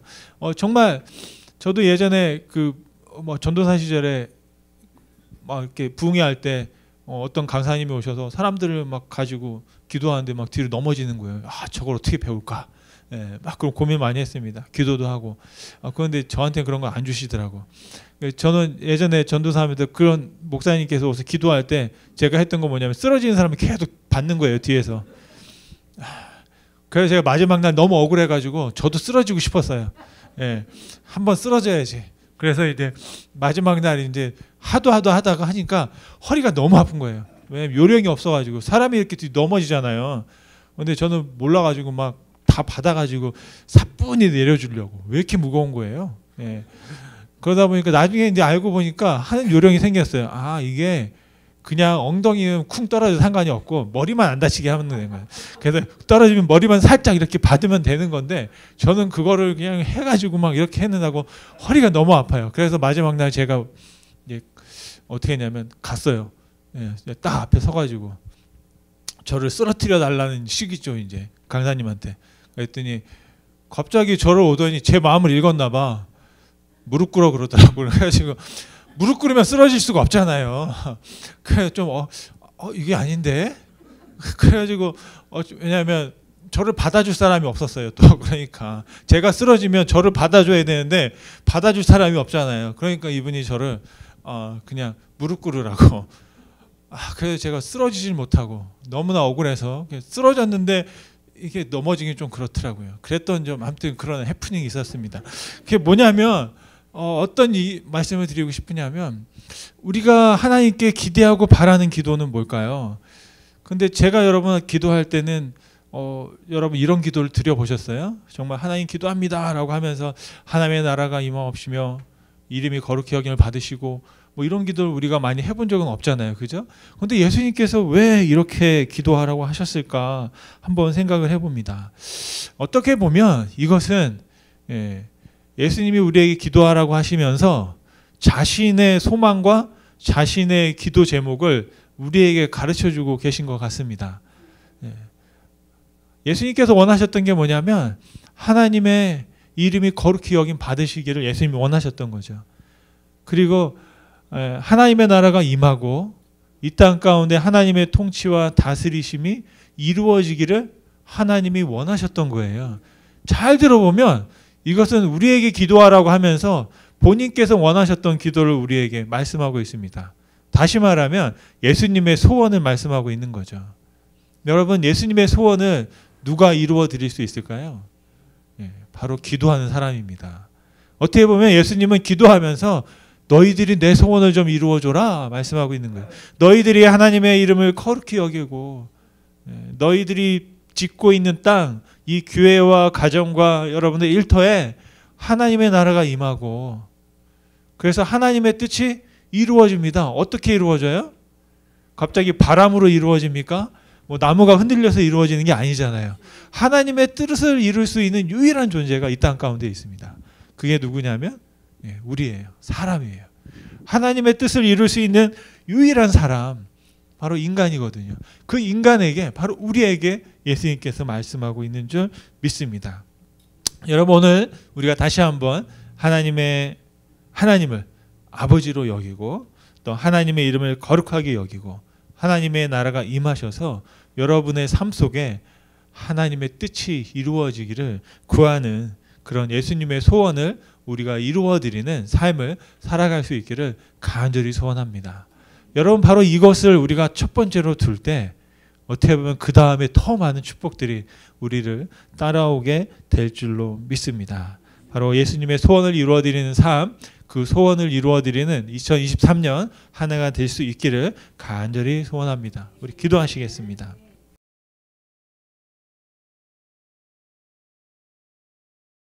네, 보신 말씀 함께 읽겠습니다. 마태복음 6장 11절 말씀. 오늘 우리에게 일용할 양식을 주시옵고. 아멘. 네, 감사한 소식은 이 기도 응답을 벌써 받았습니다. 오늘 친교 후에, 아니 친교가 아니죠, 예배 후에, 기도 후에 또 우리 안재영 목사님이 간단한 다과를 가져오셨다고 합니다. 오늘 이 양식을 저희가 구할지 아셨던 것 같아요. 그래서 시간이 되시는 분들은 잠시 다과를 하고 같이 또 교제하시고 가실 수 있으면 좋겠습니다. 저희가 기도를 말씀드리고 있습니다. 너희는 이렇게 기도하라. 예수님께서 가르쳐준 기도를 배우자. 그런 심정으로, 또 그래서 우리가 정말 예수님의 마음과 소원에 합당한 기도를 드리면 얼마나 좋을까라는 바람을 가지고 함께 말씀을 보고 있습니다. 그럼에도 불구하고 우리가 기도할 때에는 좀 막막할 때가 있습니다. 특별히 저도 그랬지만 처음에 기도할 때 그냥 기도가 나오지 않습니다. 뭐라고 해야 할지 마음과 생각이 깜깜해질 때가 있습니다. 그렇기 때문에 우리가 하는 것이 뭐냐면 좀 훈련을 받는 것이고, 다른 어떤 기도에 도움이 되는 방법들을 쓰는 것이죠. 이제 이게 여러 가지 기도의 방법이 있지만 그 중에 또 한 가지를 제가 오늘 잠깐 소개해 드리려고 하는데요. 영어로는 그냥 act라고 합니다. 그래서 ACTS라고 하는 4가지 단계를 가지고 기도하면 좋겠다라고 우리에게 제안하는 것이 있습니다. 첫 번째 A는 뭐냐면 adoration, 그래서 찬양한다, 찬미한다. 하나님 영광을 받으소서, 하나님의 이름이, 아까 예수님께서 그렇게 기도하셨잖아요. 이름이 거룩히 여김을 받으시옵소서. 그게 바로 찬미인 것이죠. 그 다음에 C는 뭐냐면 compassion, 죄를 회개하고 고백하는 것입니다. 하나님, 우리의 죄를 고백하는 것. 그래서 주기도문에도 보면 주님, 우리의 죄를 용서해 달라는 기도가 포함되어 있습니다. 그리고 T는 thanksgiving, 감사를 고백하는 겁니다. 하나님 감사합니다. 감사합니다. 주기도문에도 감사가 있을까요? 제가 감사를 찾아봤는데 딱 보이진 않습니다. 그런데 바로 오늘 우리가 함께 나눌 본문이 어떻게 보면 그게 감사예요. 하나님, 우리에게 일용할 양식을 주시옵소서. 그 말은 하나님이 우리에게 일용할 양식을 주시는 줄 알고 믿기 때문에 우리가 주님께 감사합니다 라는 고백을 드리는 것입니다. 세 번째, 네 번째, 마지막이 뭐냐? supplication, 그래서 간구하는 겁니다. 구하는 겁니다. 무엇을요? 나에게 필요한 것, 또 우리의 이웃들, 우리 가족들에 필요한 것, 우리 교회가 필요한 것들을 구하는 것이 있습니다. 그래서 아침에 여러분 기도하실 때 어떻게 기도할까? 하나님, 우리의 영광 받으소서. 하나님 찬양합니다. 하나님, 저의 죄를 용서하시고 또 제 모든 삶의 환경 속에 우리가 또 걷길로 나갔던 것들을 우리 돌아보게 하여 달라고. 그리고 나서 주님, 우리 가운데 행하신 많은 일들 통해서 감사합니다. 그리고 나서 이제 주님, 저 이런 거 필요해요. 이게 이제 이론적으로는, 성경적으로는 이런 기도의 순서가 맞습니다. 그런데 한번 여러분은 어떻게 기도하시나요? 저 같은 경우에는 지금 당장 제 아들 살려주세요, 뭐 이렇게 기도하고 있잖아요. 이게 뭡니까? 간구가 먼저 나오게 되더라고요. 사람의 마음이. 그래서 그런데 우리가 한 번 더 이제 일부러 우리가 훈련이 필요한 게 그런 것 때문이죠. 그냥 아무런 생각 없이 또 우리가 어떤 아무런 배운 것 없이 그냥 기도하다 보면 그냥 달라고만 하게 매달리게 되어 있습니다. 그런데 성경에서 우리에게 기도를 가르치고 있는 부분들을 잘 보면 이런 4가지 단계를 밟아서 그래서 우리가 먼저 하나님을 찬양하고 우리의 죄를 고백하고 그리고 주님께 감사를 드리고 그리고 나서 간구하는 형식으로 기도하는 것을 많은 분들이 추천하고 있습니다. 여러분 그래서 그런 기도를 우리가 할 수 있으면 좋겠고요. 그러면서 오늘 말씀에 보니까 이런 예수님의 그 기도에 조금 아까 설명드렸던 것처럼 그 모든 것들이 다 들어가 있습니다. 그래서 우리가 그런 모든 기도를 바라보면서 이제 오늘 본문에 한번 이제 집중해서 말씀 보려고 하는데요. 정말 일용할 양식을 구하라는 기도, 이 기도에 어떤 기도에 대한 지혜가 담겨져 있는지를 한번 질문을 통해서 말씀을 보려고 합니다. 첫 번째 우리가 살펴볼 것은 하나님께 필요를 구하라라는 것입니다. 무슨 말씀입니까? 하나님이 우리의 필요를 공급해 주신다라는 믿음이 있기 때문에 바로 하나님께 구하라고 말씀하고 있는 것입니다. 예수님께서 그렇게 기도하라시는 거예요. 그런데 잘 보면 좀 이 간구가 뻔뻔합니다. 여러분 양식을 구할 때 어떻게 해야 됩니까? 우리 차종관 지사님 리커스토어를 하셨잖아요. 예전에. 그러면 어떻게 합니까? 손님이 와서 배고파. 나 이거 가져갈래. 그러면 어떻게 하세요? 그래 가져가. 그렇게 하시나요? 그랬다면 가게 문 닫아야 되죠. 그죠? 식당에 와서 손님들이 와서 저 양식 주세요. 그래서 주문한 다음에 잘 먹었어요 하고 그냥 가버리면 어떻게 합니까? 가게 망하는 거죠. 근데 오늘 말씀을 보면 약간 그런 식으로 구하라고 하십니다. 뭐냐면 일용할 양식을 돈을 주고 사라. 아니면 일용할 양식을 너가 어떤 노동을 통해서 뭐 해라. 그런 게 아니라 그냥 구하라 라고 되어 있습니다. 그냥 구하면 하나님이 주실 것처럼 그렇게 말씀하고 있습니다. 제가 보니까 예수님이 생각하시는 아버지 하나님은 그런 분이신 것 같아요. 하나님 저에게 일용할 양식을 달라고 구하면 하나님께서 바로 우리에게 선물처럼 그런 양식을 주시는 분이시다라고 믿고 우리에게 그렇게 기도를 가르쳐 주신 것 같습니다. 사도 야고보도 보면 비슷한 말씀을 합니다. 1장 17절 말씀에 온갖 좋은 은사와 온전한 선물이 다 위로부터 빛들의 아버지께로부터 내려오나니. 아멘. 중요한 게 뭐냐면 어디서부터 오는가입니다. 여러분. 어디서부터 옵니까? 아버지부터 옵니다. 제가 아빠니까 아빠한테 잘 보이면 용돈을 타는 것? 뭐 그런 수준이 아니라 하늘의 아버지, 빛들의 아버지, 위에 계신 아버지로부터 공급되어지고 온다라는 사실입니다. 그래서 예수님께서 이 기도를 드리라고 한 아주 중요한 목적은 뭐냐면 우리의 필요를 누가 공급하신다? 하늘의 위로부터 빛들의 아버지로부터 우리의 모든 일용한 양식들이 공급되어지는 것이다 라고 우리에게 가르쳐주고 말씀하고 계신 줄 믿습니다. 우리 잘 알고 있죠. 알고 있으면서도 불구하고 우리가 매일 기도해야 하는 것은 그것을 다시 기억하기 원하기 때문인 것입니다. 여러분 하나님께로부터 온갖 좋은 것들이 옵니다. 선물들이 막 옵니다. 성경에 보면 그런 증거가 차고 넘치는 걸 볼 수 있습니다. 어느 날 하나님이 아브라함을 불러서 내가 너에게 뭐라고요? 복의 근원이 될 것이다 말씀하십니다. 그러면서 하나님께서 선물을 주셨어요. 이삭 아들을 주셨습니다. 그런데 그 다음이 문제입니다. 내가 너에게 준 선물을 다시 나에게 돌려줬으면 좋겠어. 돌려달라는 거예요. 이런 경우가 어디 있습니까? 주고 또 뺏는 거예요. 그랬는데 이 아브라함의 반응이 아주 놀랍습니다. 한치의 망설임도 없이 그 다음날 아침 일찍 짐을 챙겨서 아들과 함께 쫙 떠납니다. 며칠 동안? 3일 동안. 이 3일이 어떤 3일이에요? 아브라함에게는 특별한 3일입니다. 아들과 마지막 이 땅에서 보낼 수 있는 딱 3일이에요. 그리고 나서 산으로 올라갑니다. 그때 이삭이 하는 말이 뭡니까? 좀 이상해요. 아버지, 나무도 있고 불도 있는데 재물이 없네요. 그랬을 때 여러분 아브라함이 뭐라고 그랬습니까? 재물은 너야. 그거 몰랐어? 그렇게 속에서 말했으면 어땠을까요? 그런데 이 아브라함의 말이 기가 막힙니다. 뭐라고 말씀하셨다고요? 창세기 22장 8절에 보니까 내 아들아 번제할 어린 양은 하나님이 자기를 위하여 친히 준비하셨느니라 라고 말씀했습니다. 아멘. 저는 여러분 이게 뭘까요? 아브라함의 믿음이고 아브라함의 기도였다고 믿습니다. 정말로 중요한 것은 하나님 우리에게 필요한 무엇이 필요했습니까? 이삭이 볼 때 재물이 필요했어요. 그랬더니 하나님께서 아브라함이 뭐라고 하냐면 하나님이 재물을 준비하실 거야. 다시 말하면 공급하실 거야 라고 기도했다라는 사실이죠. 그리고 결과적으로 보면 하나님께서 그 재물을 일용할 양식을 공급해 주셨다라는 것입니다. 그렇다면 여러분 우리가 또 고민이 생깁니다. 그냥 기도만 하면 갖다가 그냥 우리가 먹으면 되는 것인가?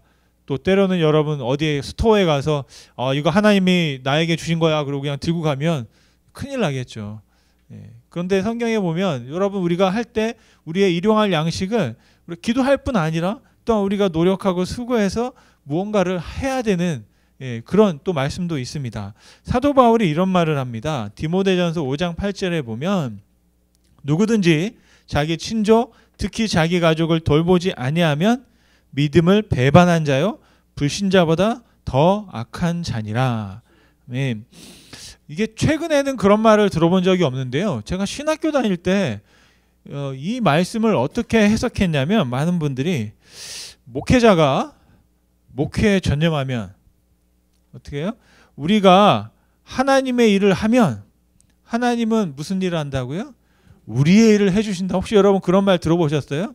저 어릴 때 부흥회 가고 또 그 할 때마다 이 말을 거의 들었던 것 같아요. 그러니까 이 말은 뭐냐면 여러분 교회를 위해서 충성하십시오. 그러면 여러분의 가정과 여러분의 사업장과 여러분의 모든 삶이 하나님께서 책임져 주실 것입니다. 아멘? 아멘을 잘 하시려고 그래요. 아멘, 아멘 하시는 거예요. 그리고 목회자들은 이걸 또 부르짖는 거예요. 목사님들이 어떻게 해요? 우리가 목회, 하나님의 교회를 위해서 전심을 다하면 우리의 가정은 누가 책임져 주세요? 하나님이 책임져 주시고 우리 자녀는 누가 책임져 주세요? 하나님이 책임져 주세요. 그게 맞습니다. 맞기는 맞는데 제가 실상을 보니까 죄송한데 누가 책임져요? 사모님들이 책임을 지시더라고요. 사모님들이 너무 고생하시는 거예요. 저희 집도 예외는 아니에요. 그래서 제가 뭐 한다고 그러면 사모님들이 옆에서 서포트하는 아마 하나님께서 은혜를 내려주셔서 그렇게 하시겠지만 그런 일들이 있더라고요. 그래서 제가 말씀드리고 싶은 것은 뭐냐면 정말 우리가 이 하나님의 일을 하면서도 또 우리에게 주어진 우리의 일은 해야 한다라는 것이죠. 이 디모데가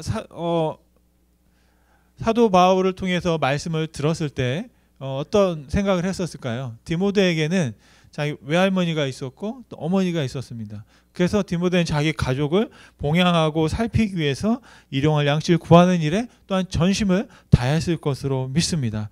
여러분, 저와 여러분이 우리의 일용할 양식을 공급해 주시는 분이 누구다? 하나님이다 라는 식으로 우리가 기억하면서 또 기도할 뿐 아니라 또한 그것을 구하는데 게을리하면 안 되겠습니다. 두 번째로 중요한 것은 하나님께 날마다 구하라 라는 것입니다. 여기에서 날마다 라는 단어가 굉장히 중요한 것 같습니다. 일주일에 한 번 하십시오. 또 때로는 한 달에 한 번 하십시오. 1년에 한 번 하십시오. 그렇게 말씀하지 않으시고 매일매일 하나님께 구하십시오 라고 말씀하고 있습니다. 여러분, 이 말씀을 우리가 육의 양식을 어떻게 합니까?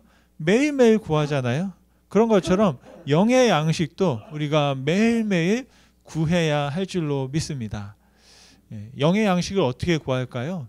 우리가 일주일에 한 번 예배하는 것 정말로 소중합니다. 그리고 매일매일의 삶을 통해서 하나님 앞에 기도하고 구하고 영의 양식을 공급받는 것도 굉장히 중요합니다. 어떤 분들은 1년에 한 3번 부활절, 추수감사절, 성탄절 이렇게 주님 앞에 나오면 1년 동안 해야 될 모든 의무를 다 했다. 제가 보니까 그분들은 가장 믿음이 뛰어나신 분들이에요. 왜냐면 1년에 3번만 다녀도 그 믿음이 흔들리지 않으시기 때문에.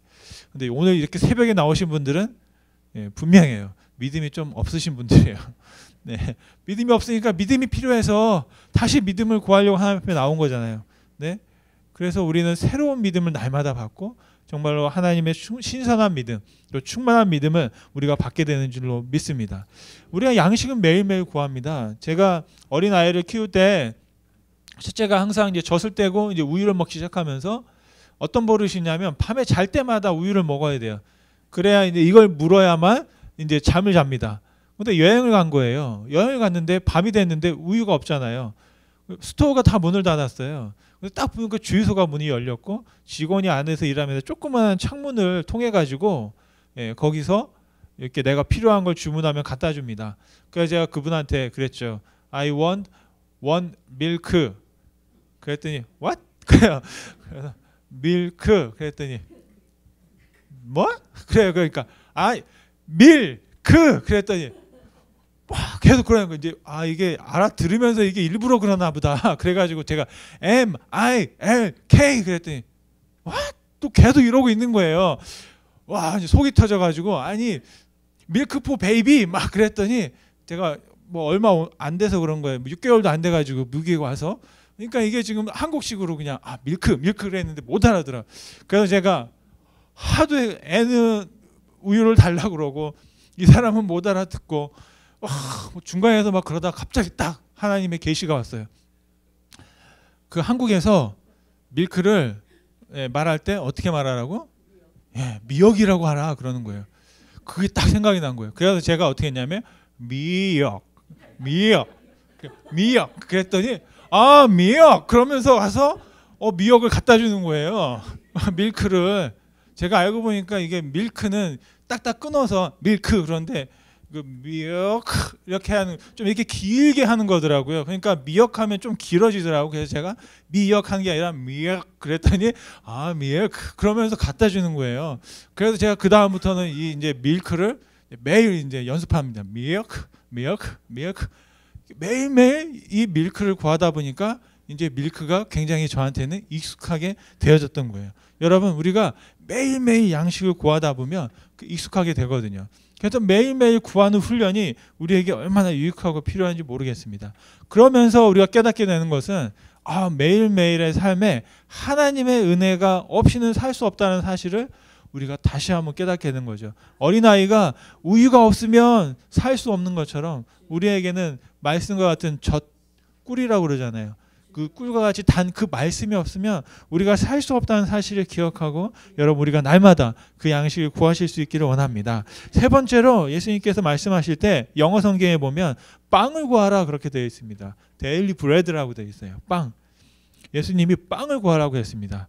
그 말은 뭐냐면 여러분 우리도 우리 한국식으로 하면 밥을 구하라. 근데 성경에 보면 떡이라고 이제 또 해석을 하기도 하는데 그 유대인들에게는 주식이 빵이었던 거죠. 그래서 오늘 우리의 관점으로 보면 갓 지은 밥이다. 그렇게 새로 지은 한 아주 신선한 밥을 구하라.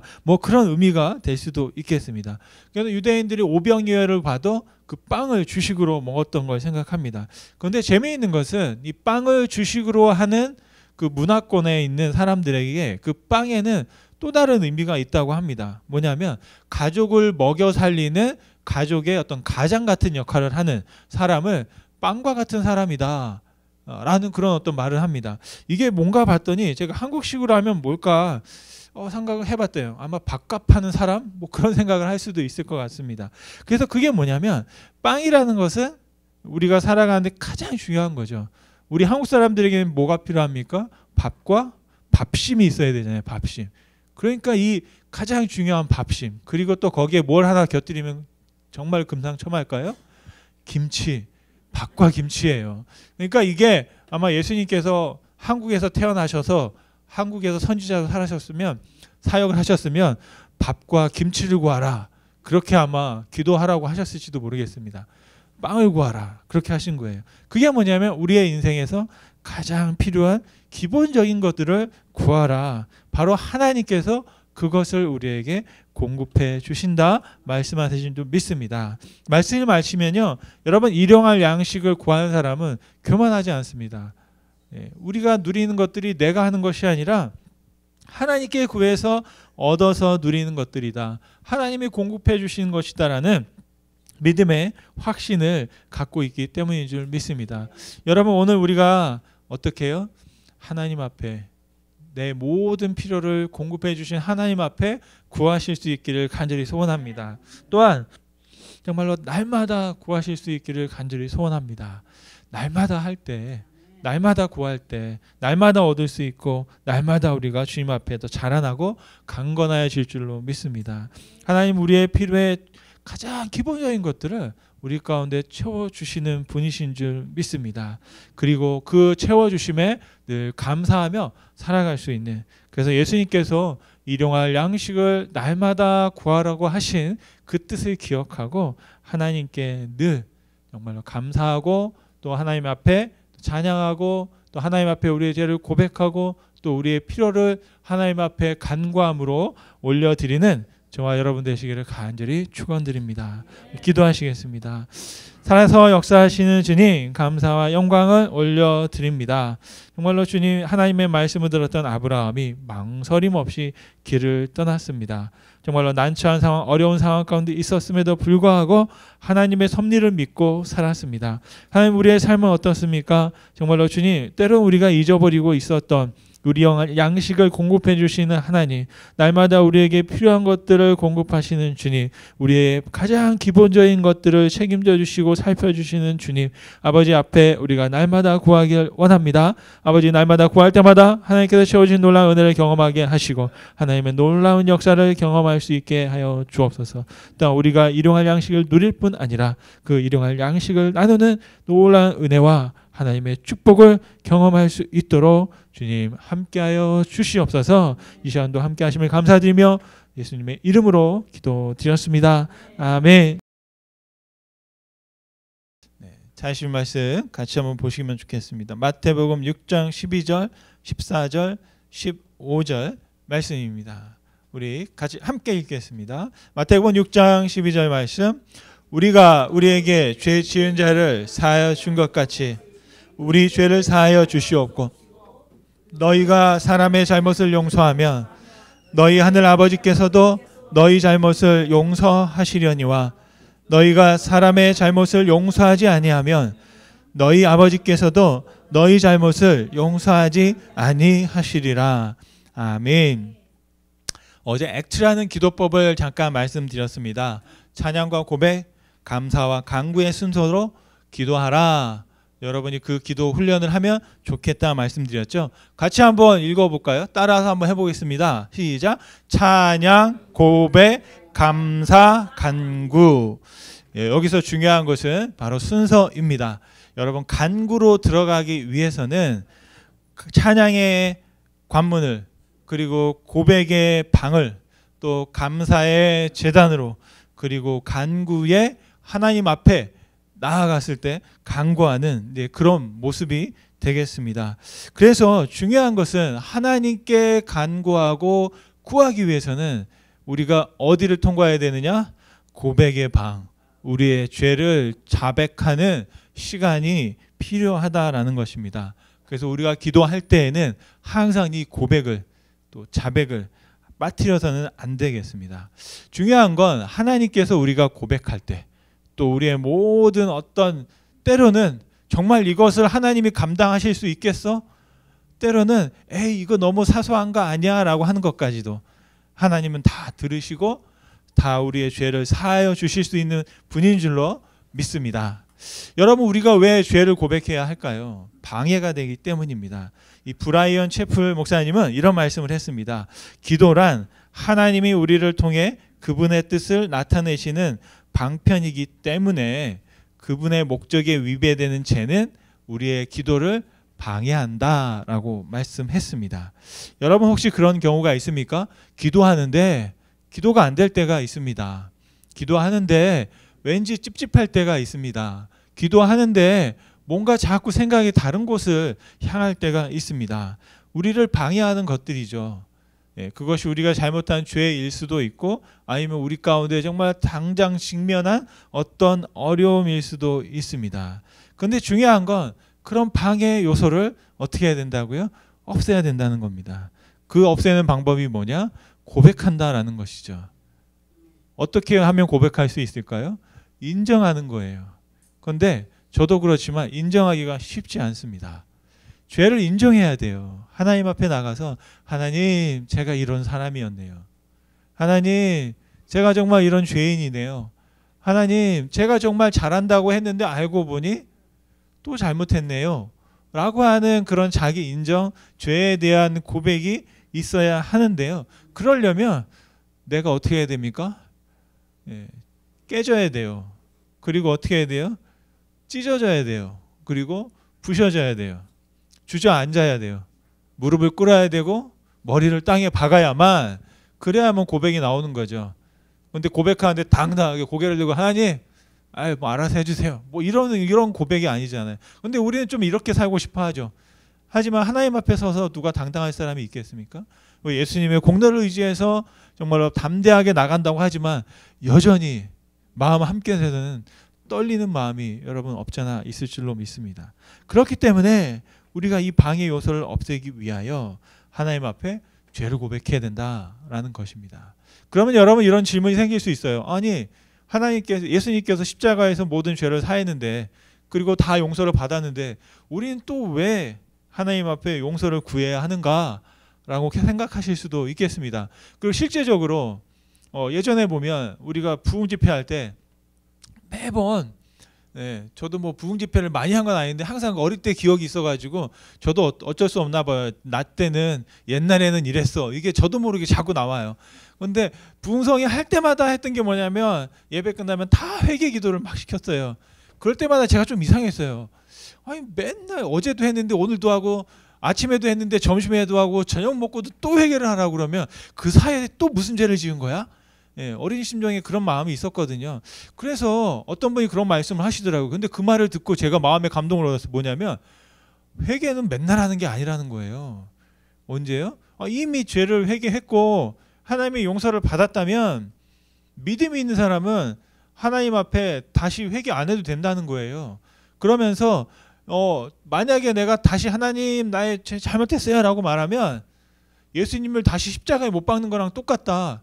뭐 그런 말씀을 하시더라고요. 그래서 그 말을 듣고 제가 박수를 쳤어요. 이제 나는 회개 안 해도 되는구나. 그런데 웬걸요? 지나고 나서 보니까 마음이 왠지 찝찝해요. 아니 알고 보니까 현실은 또 그렇지 않더라고요. 내가 만약 용서를 받았어요. 분명히 용서받았습니다. 그런데 그 다음에 내가 회개하지 않으려면 어떻게 해야 됩니까? 깨끗해요. 그 다음에 깨끗하게 죄를 짓지 않고 완전해야만 회개하지 않을 수 있는 겁니다. 그런데 그렇지 않잖아요. 여러분은 모르겠지만 저는 그렇더라고요. 회개했는데도 말하고 한 일주일 지나고 또 하루 지나고 지나다 보면 뭐가 더 생겨요? 죄가 자꾸 쌓여요, 여러분. 저희 아버님이 그런 말씀하셨어요. 하루를 더 살면 뭐가 더 쌓인다고요? 하나님께 용서 구할 게 더 쌓인다는 거예요. 죄가 더 쌓인다는 거예요. 그게 우리의 현실이거든요. 그렇기 때문에 우리는 어떻게 해요? 날마다 용서를 구할 수밖에 없다는 거죠.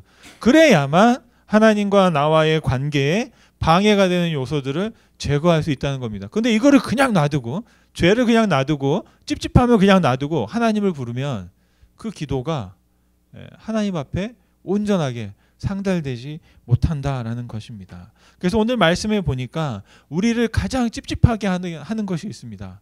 그 중요한 그 주제가 뭐냐면 바로 용서라는 겁니다.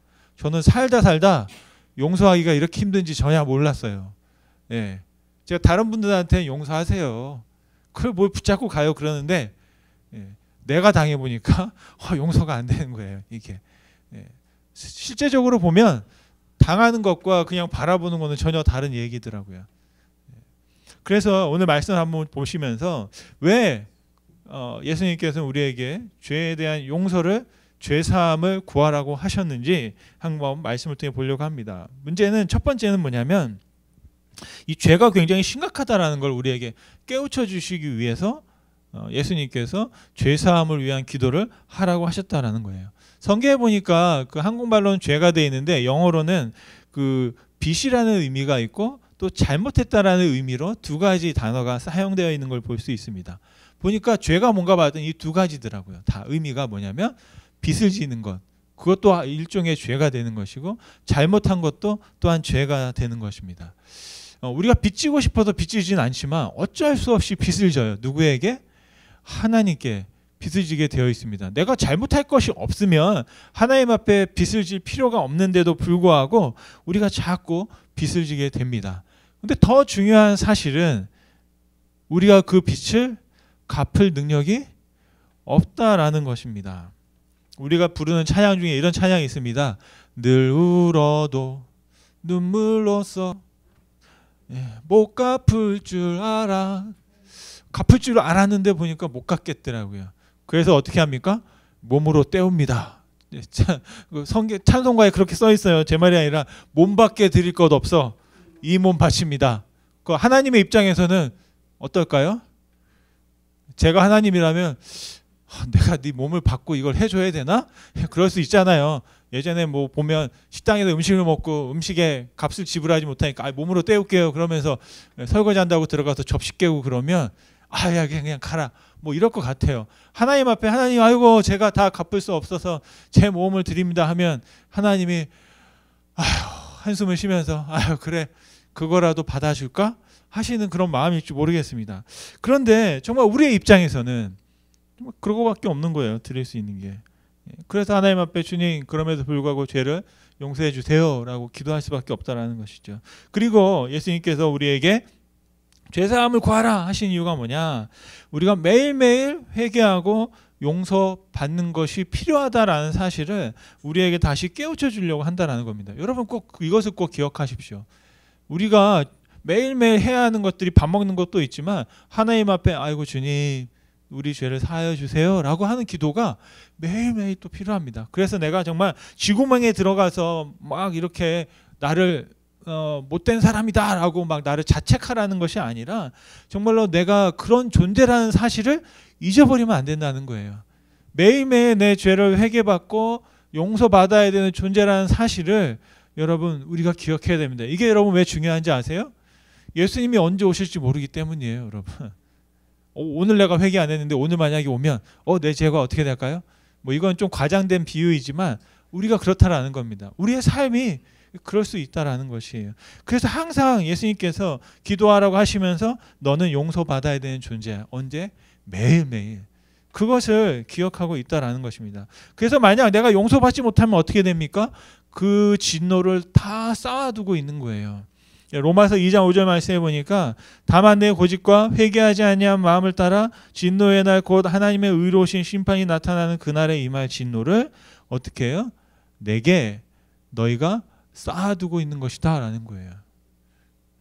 여러분 그렇잖아요. 화장실을 안 가면 자꾸 몸에 뭐가 쌓이잖아요. 막 운동을 해서 땀을 해서 배출을 해야 되는데 안 하면 내 안에 쌓이는 거예요. 신장에 쌓이고 췌장에 쌓이고 우리의 세포 가운데 막 쌓이게 되는 거예요. 그걸 분출해야 되는데 그러지 않으면 어떻게 됩니까? 병이 나게 되는 것이죠. 우리가 우리의 진노를 계속 쌓아두다 보면 나중에 결국에는 탈이 나게 되어 있습니다. 그래서 그것을 덜어내야 된다라는 것입니다. 그래서 우리가 예수님께서 말씀하신 게 뭡니까? 이렇게 기도해라. 우리의 죄를 사하여 주옵소서라고 기도하라는 거예요. 하나님의 은혜와 용서를 매일매일 경험함으로 매일매일 다 덜어내라라는 것입니다. 바로 그것이 우리에게 필요하다라는 것이죠. 여러분 세 번째로 예수님께서 그런 말씀을 하셨던 이유가 뭘까? 우리 대인관계를 행할 때 우리 성도들이 해야 할 의무가 바로 이 죄사함이다라는 말씀을 예수님께서 해주고 계신 줄 믿습니다. 여러분 오늘 말씀을 보면 참 저는 많이 불편한 말씀 중에 하나예요. 뭐라고 말씀하시냐면 이렇게 말씀하시는 거예요. 용서하지 않는 것도 죄다. 너희가 용서하지 않으면 내가 용서하지 않겠다. 이렇게 말씀하세요, 여러분. 여러분 다 알고 계시는 말씀이죠. 여러분 그런데 이 말씀이 여러분 어떠세요? 들을 때 마음이 편안하세요? 저는 주기도문 중에서 가장 무서운 구절이 바로 이 구절이에요. 12절 말씀해 보니까 우리가 우리에게 죄 지은 자를 사하여 준 것 같이, 다른 말로 하면 우리가 우리의 죄를 사하여 주지 않으면 너희가 사하여 주지 않은 것처럼 우리의 죄를 사하여 주지 않을 거야 라는 말씀이 14절 15절 말씀에 다시 한번 강조해서 했습니다. 여러분 주기도문이 어떻게 끝납니까? 여러분 아시는 대로 대개의 나라와 영광이 하나님 아버지께 있을지어다 라고 13절에 끝나요. 우리는 거기까지 하잖아요. 그런데 실제적으로 주기도문은 어디서 끝나면 15절에 끝납니다. 14절과 15절에 뭐가 있어요? 굉장히 부담스러운 말씀이 있어요. 그래서 어떻게 보면 우리 교회에서는 그걸 뺀 것 같아. 나중에 우리 주기도문 할 때 14, 15절까지 해야 되지 않을까 싶습니다. 아마 예수님 앞에 가면 야 너희들은 왜 가르쳐준 대로 안 하냐? 라고 하실 것 같아요. 왜냐하면 가르쳐준 대로 어디까지요? 14절 15절을 왜 항상 안 하고 있어? 너희가 용서해야 내가 용서해준다고 그랬는데 그거는 빼먹고 그냥 일용할 양식만 구하고 우리의 죄를 사야 달라고 그러고 왜 그러고 있느냐라고 하면 저 목사로서 정말 할 말이 없을 것 같습니다. 그런데 여러분 보십시오. 예수님께서 그렇게 말씀하시는 거예요. 우리의 죄를 사하여 주면 너희 죄를 사하여 준다 말씀했어요. 알긴 알겠는데 이걸 어떻게 해야 될지 참 고민이 많이 됐습니다. 여러분 제가 책을 읽다 보니까 이런 말이 있어요. 벤자민 플랭클이라는 분이 이런 말이 돈을 빌려준 사람은 돈을 빌린 사람보다 기억력이 좋다. 이해가 되십니까? 돈을 빌려준 사람은 안 잊어먹는데 돈을 빌려간 사람은 잘 잊어먹는다는 거예요. 근데 제가 교회에서 이런 생각을 해봤습니다. 상처를 준 사람은 잘 잊어버려. 근데 상처를 받은 사람은 어때요? 안 잊어버려요. 10년, 20년, 30년이 지나도 어제 일처럼 생생해요. 눈앞에 그냥 그 광경이. 제가 20년 전에 LA에서 목회를 하면서 어느 날 있었던 일을 전 아직도 솔직히 말하면 그냥 희미하다라고 하는데도 다시 생각하면 다시 막 생각이 나요. 내가 이렇게 기억력이 좋았나? 수요일날 예배 끝나고 깜깜한 밤에 주차장에서 한 집사님이 저를 보고 했던 말이 있어요. 저는 그 광경을 보며 지금도 막 치가 떨리려고 막 그럽니다. 그리고 그 가로등 밑에서 저를 바라보시면서 했던 그 집사님의 얼굴이 딱 떠올리면 막 어떻게 할 줄 모르겠는 거예요. 그런데 더 무서운 건 뭐냐면 그분이 교회를 나가셨어. 나가려고 그냥 다 쏟아내고 간 거예요. 그랬는데 나가시면서 2, 3년 만에 다시 본 거예요. 무슨 가족 행사에서. 갔는데 그분이 저를 향해서 걸어오는 거야. 그러면서 막 웃으면서 손을 내밀면서 악수를 청하는데 막 제가 소름이 돋더라고요. 이 손을 잡아야 되나 말아야 되나. 솔직한 저의 심정입니다. 그러면서 제가 어떤 걸 깨달았냐면 그분을 만나고 나서 3년, 2, 3년 만에 만나고 나서 집에 갔는데 잠이 안 오는 거예요. 또 분통이 터져가지고. 왜요? 한 3년 전에 있었던 그 일이 생각나서. 뭐가 억울했냐면 그때 그냥 멍하니 듣고만 있었던 거예요. 전도사님 하면서 뭐 했던 말이 있는데 그 말을 제가 아무 말도 못하고 그냥 막 이렇게 듣고 있었어요. 근데 왜냐하면 그때 아무런 준비가 없었거든요. 만약에 집사님이 저한테 와서 전도사님 제가 지금부터 어떤 말을 할 건데 조금 힘들 거예요. 좀 어려울 거예요. 그러니까 준비하세요. 라고 말했으면 딱 준비하고 있다 얘기할 텐데 밑도 끝도 없이 와가지고 저한테 막 쏟아부으니까 저는 잠깐 저게 무슨 말이지? 그냥 멍하게 좀 바보처럼 그렇게 있었던 거예요. 근데 뭐가 분통이 터지냐면 그게 너무 억울한 거야. 뭐라고 얘기했을 때 왜 꼭 언제 생각이 나요? 집에 가면 생각이 나요. 이렇게 말할 건데 이렇게 말했어야 되는데 근데 문제는 3년이 지났는데 지금 찾아가가지고 집사님 제가 그때는 이래 했습니다 라고 말하면 그것도 웃기잖아요. 그러니까 그 말도 못하고 그러니까 이러지도 못하고 저러지도 못하고 혼자 복창이 터져가지고 힘들어했던 적이 있었다. 그런 말씀입니다. 그런데 나중에 지나고 나서 제가 말씀을 보고 생각했던 건 뭐냐면 저는 그분에게 상처를 받았다고 생각했거든요. 그래서 이 받은 상처가 너무 아파가지고 하나님 이게 뭐냐면 하나님 나 이렇게 아파요라고 좀 아양을 떨고 하나님께 좀 날 좀 불쌍히 봐달라고 내가 하나님께 좀 그렇게 모습을 가졌던 거거든요. 그런데 다시 한번 생각을 해봤을 때 어떤 마음이 들었냐면 잠깐 그때 그 집사님이 왜 그렇게 했지? 저에게? 알고 보니 그 집사님은 저에게 상처를 받은 거예요. 직접적으로 저는 지금까지도 아직도 난 잘못한 게 없다고 생각해요. 그런데 그분의 입장에서는 내가 했던 그 일들 때문에 자기에게는 굉장히 힘들고 어렵고 많이 정말로 격노할 정도로 상처를 받았다라는 것을 저에게 표현한 거예요. 여러분 그럴 때 있잖아요. 예, 정말 어떤 내가 뭘 했을까 지금 궁금하시죠? 평생 안 가르치세요. 정말로 잘못한 게 없어요. 저는 그냥 그냥 하던 거 그냥 했을 뿐이에요. 저를 아시잖아. 모르겠다는 표정인데요. 그랬던 거예요. 그런데 솔직히 말하면 그분의 입장에서는 자기의 입장에서는 이게 너무 힘들었던 거예요. 그런 것들을 이해하면서 그걸 통해서 그분이 상처받았고 힘들어할 수 있었겠구나라는 생각을 했습니다. 그래서 어떤 생각을 했냐면 제가 맨날 주기도문을 암송하잖아요. 우리가 새벽 예배를 드렸던 때니까 20년 전에 매일 가서 예배 끝날 때마다 주기도문을 했어요. 우리의 죄를 용서해달라고. 내가 이 땅에서 서로의 죄를 용서한 것처럼 하나님 나의 죄를 용서하여 주옵소서 라고 기도하면서 저는 어떻게 했냐면 그분을 용서하지 못하고 살았던 거죠. 어쩌면 우리가 그렇게 살아가고 있을지 모르겠습니다. 혹시 이 시간에 여러분 상처를 부여잡고 있고 또 아직도 용서가 안 돼서 부글부글 하다면 이 말씀을 다시 한번 생각해 보십시오. 우리가 그냥 아무 생각 없이 지나갔던 그 구절이 나는 이 구절을 지금 내 삶 속에 어떻게 실천하고 있느냐. 그리고 오늘 아까 읽었던 14절 15절에 정말로 무서운 말씀이에요. 내가 용서하지면 나도 너를 용서하지 않겠어라고 할 때 내가 하나님 앞에 어떻게 말할 것인가 하는 부분이 있습니다. 여러분 그래서 하나님 앞에 설 수 있는 유일한 길이 뭐냐?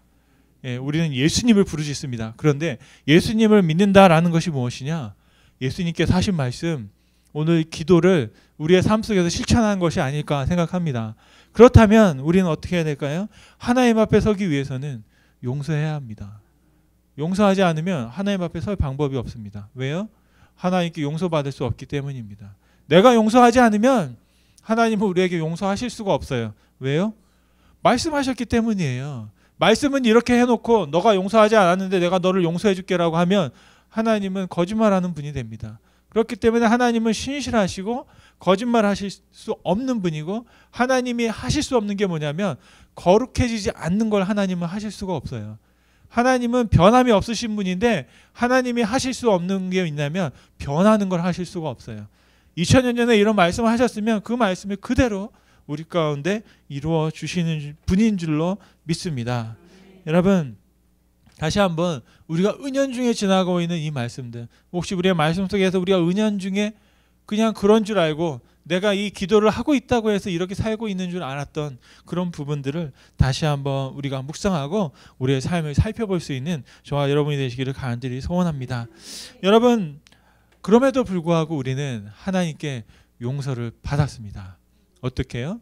예수님을 통해서 예수님 때문에 우리에게 완전한 용서가 주어진 줄로 믿습니다.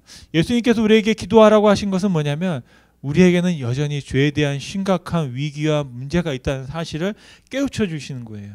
그리고 우리에게는 매일매일 회개가 필요하고 하나님과 화합하는 평화가 필요하다는 사실을 깨닫고 주고 있는 것입니다. 그리고 무엇보다도 우리가 사람과 사람, 성도가 성도, 또 가족에서 자녀와 또 부모, 또 아내와 남편 사이에도 우리에는 무엇이 필요하다? 용서가 필요하다는 사실을 다시 한번 우리에게 말씀해 주고 있는 줄로 믿습니다. 여러분 이쯤 되면 우리는 그냥 항복하는 게 좋겠습니다. 그냥 백기를 들고 하나님 앞에 머리를 조아리고 하나님 할 수 없을 땐 할 수 없다고 말하는 겁니다. 하나님 노력했는데 잘 안 됩니다. 그게 하나님은 또 우리가 하나님께 용서를 구하는 방법 중에 하나입니다. 여러분 누가 용서가 안 되세요? 대부분 잘 아는 제일 가까운 사람이 용서가 안 돼요.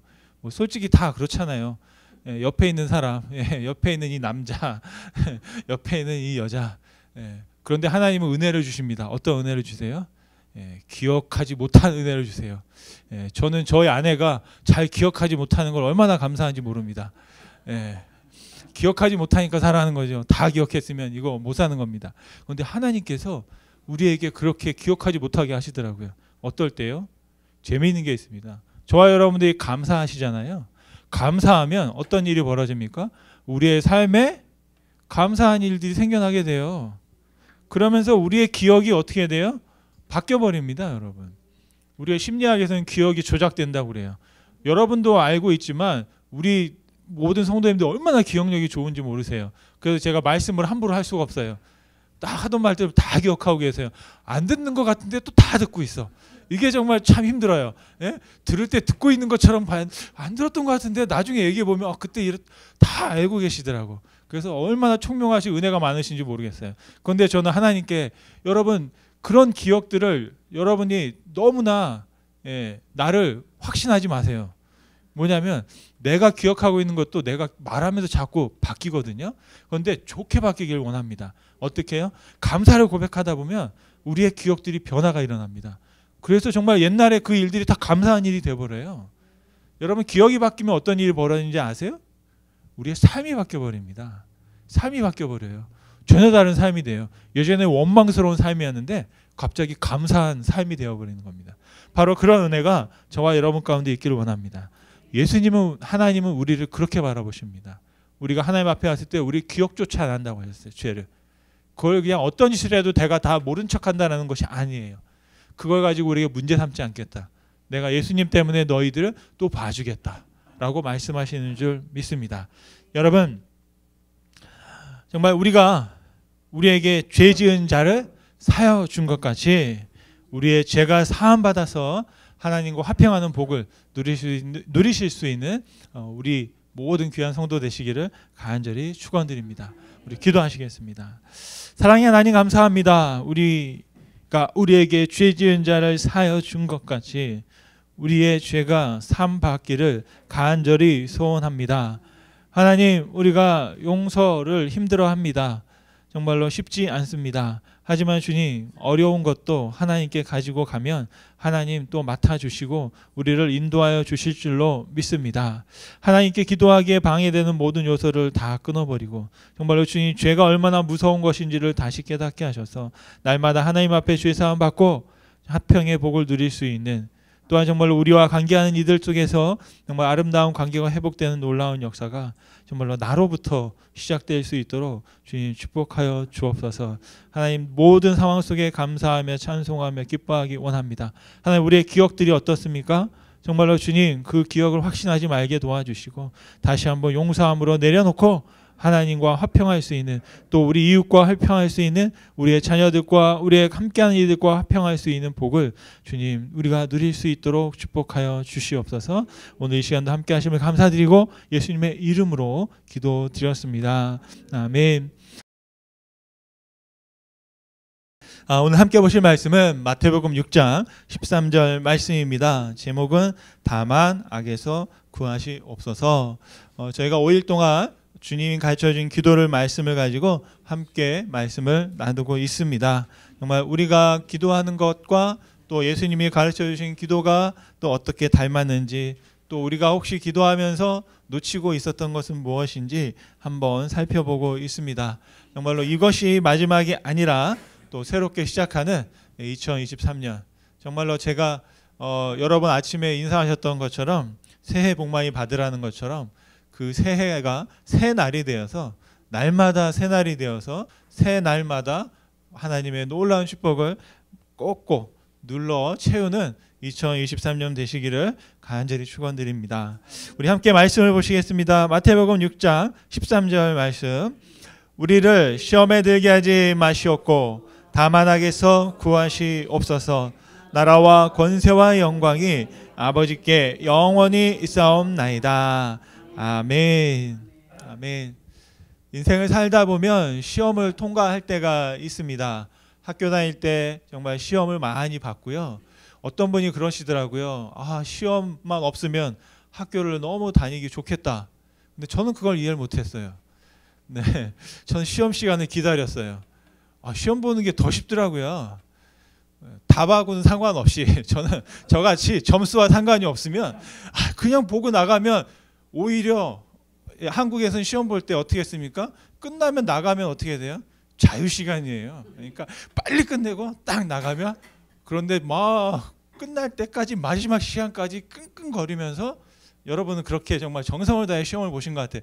그렇게 시험을 보고 시험이 너무 힘들어 이런 분을 제가 이해를 못했어요. 빨리 보고 야, 더 쉴 수 있잖아. 뭐 그런 시험도 있지만 정말 우리가 어쩔 수 없이 당해야 되는 시험 때문에 어려움을 겪을 때가 있습니다. 특별히 여러분 아시는 바처럼 저희 가정은 지난 연말과 연시를 아주 특별한 시험을 통과하며 보내고 있습니다. 연말을 시작할 때는 너무나 기대에 부풀었습니다. 저희 막내가 거의 20 며칠 날 금요일 날 이제 방학을 했어요. 방학을 했는데 초등학교를 공부를 더 많이 시켜요. 보니까 성탄절이 바로 코앞에 두고 그 앞에 금요일 날 방학을 한 거예요. 자, 방학을 하고 방학을 하니 우리 두 아들이 또 다 와서 이제 세 아들이 뭉치고 그 다음에 저희 아내도 일하던 걸 이제 휴가를 받아서 야, 이제 마지막 주간은 정말 우리 온 가족이 특별하게 한 해를 잘 마감하자.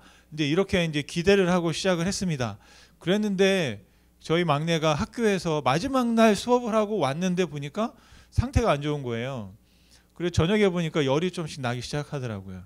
그래도 밤새 열을 나고 또 약을 먹이고 토요일 날 되고 약 먹으니까 열이 좀 떨어지고 주일이 되니까 좀 진정이 됐어요. 그래서 이제 저희가 월요일 날 우리 잠깐 한번 가족 여행을 다녀오자. 그리고 떠나는데 아침에 보니까 이제 막내가 안 좋으면 안 가려고 그랬죠. 그랬는데 괜찮은 거예요. 이제 떠났어요. 떠나면서는 저희 큰아이가 자기가 운전하겠다고 그래서 운전하고 이제 가고 그런 상태로 이제 출발하고 있는데 그 도착해서 이제 오후쯤 되니까 갑자기 또 막내가 또 좀 상태가 안 좋아지더라고요. 그리고 또 큰애도 좀 피곤하다 그러고 그러면서 이제 월요일 날 다시 이제 두 명이 좀 시름시름 앓기 시작했습니다. 그런데 한 좀 그래도 갔기 때문에 돌아오는 게 좀 힘들어서 일단 좀 버텨보자. 그렇게 버티다가 결국에는 이제 금요일 날 응급실에 가게 된 거예요. 그리고 나서 이제 응급실에 가고 금요일 날 갔더니 사람이 너무 많아서 돌아오고 토요일 날 또 갔죠. 그때는 그냥 우리 큰애가 가서 이제 그 금요일 날은 막내도 갔어요. 갔는데 보니까 많이 괜찮아졌다. 특별한 거 없다. 그냥 타이레놀 먹이라고 퇴원을 했는데 큰애는 그렇지가 않았던 겁니다. 그래서 왔다가 그냥 큰애도 그럴 줄 알고 왔다가 다시 이제 간 게 토요일인데 그게 31일이거든요. 가서는 저는 뭘 했냐면 지난번에 제가 말씀을 드리면 그런 간증 아닌 간증을 했잖아요. 목회자는 뭘 한다? 하나님의 일을 하고 그러면 하나님이 나머지를 책임져 주신다는 그런 간증 뭐 그런 고백을 하시는 목사님들이 계셨다. 그게 좀 이상했다 제가 말씀을 드렸는데 어쩔 수 없이 저는 그럴 수밖에 없더라고요. 왜냐하면 토요일이니까 주일 준비를 해야 되니까 저는 주일 준비를 하고 있고 저희 아내와 큰아이는 응급실에 간 거예요. 응급실에 갔더니 아이가 너무 힘들다고 그냥 기다리라는 거예요. 그랬는데 얘가 그냥 바닥에 누워버렸어요. 바닥에 누워버리니까 그때서 이제 이 아이를 집어 넣어가지고 이제 그때부터 이제 치료가 시작되고 그때 의사가 당장 보고 한 말이 뭐냐면 헬기를 불러야 된다 그런 거예요. 왜냐면 노스햄턴에 상태가 지금 굉장히 위독한 상태 왔다 갔다 한다는 건데 만약 여기 더 안 좋아지면 그 아이를 이 병원에는 치료할 수가 없다 그렇게 말을 하더라고요. 그러면서 의사가 이제 헬기를 부르겠다 빨리 큰 병원으로 가도록. 그날 날씨가 좋아서 헬기가 못 온대요. 그래서 그러면 구급차를 불러야 되겠다. 그러면서 보스턴에 있는 이 매사추세츠에 있는 모든 병원에 연락을 했는데 병실이 없어요. 그래서 연락이 온 게 하트포드에서 그리고 나서 새벽 1~2시인가에 하트포드에서 구급차가 출발했다. 그래서 이제 커네티컷으로 저희 이제 큰아들이 이송되게 됐습니다. 감사한 거는 상태가 더 나빠지진 않았어요. 그래서 그냥 거기서 이제부터 약물 치료하고 한 7~8개를 막 집어넣더라고요. 넣고서는 막 하면서 이제 하루 지나고 이틀 지나고 가장 힘들었던 게 지난 수요일이에요. 막 그 아이가 이제 여러분들 경험해 보셨는지 모르겠지만 이렇게 독감이 바이러스가 오고 그러면 아이들이 밤에 잠에서 막 이상한 잠꼬대도 하고 굉장히 좀 정신적으로도 많이 힘들다고 합니다. 그러면 저희 큰아이가 그러니까 애 자꾸 얘기하면 안 되는데 제가 또 울컥할까봐 근데 하면서 여러분한테 다 말씀드리지 못했지만 수요일 날 가는데 그런 말 하는 거예요. 한국말도 잘 못하는데 아빠 뭐 죽는 건 괜찮죠. 근데 아픈 건 너무 힘들다고 막 그런 말을 하더라고요. 그러니까 본인이 견디기가 너무 힘드니까 뭐 죽는 거는 뭐 괜찮아요. 근데 아프니까 너무 힘들다고 그런 말을 하더라고요. 그래서 그런 말 하면 그 정도였구나라고 하면서 하는데 저는 그런 말 듣고 그냥 기도해주고 또 새벽 예배 말씀 준비해야지. 저는 뭐 이런 거 하면서 하나님을 해야 되겠다라는 심각을 가졌습니다. 그런데 그런 상태를 이렇게 지나고 나면서 어떻게 되다 보면 지금 또 지나갔어요. 어제 이제 저희가 퇴원을 해서 집에서 이제 자고 있는 모습을 보니까 그런 일이 있었나 싶기도 하고 또 이제 또 아무렇지도 않은 것처럼 또 오늘 하루를 또 이렇게 시작하고 있습니다. 여러분 그렇게 우리 이제 남은 숙제가 있는데요. 우리 아들을 위해서 여러분 정말 기도해 주셔서 너무나 감사를 드리고 또 여러 가지 뭐 단편적으로 말씀드렸지만 드릴 말씀이 참 많지만 언제 기회가 되면 또 조금씩 간증할 수 있으면 좋겠고요.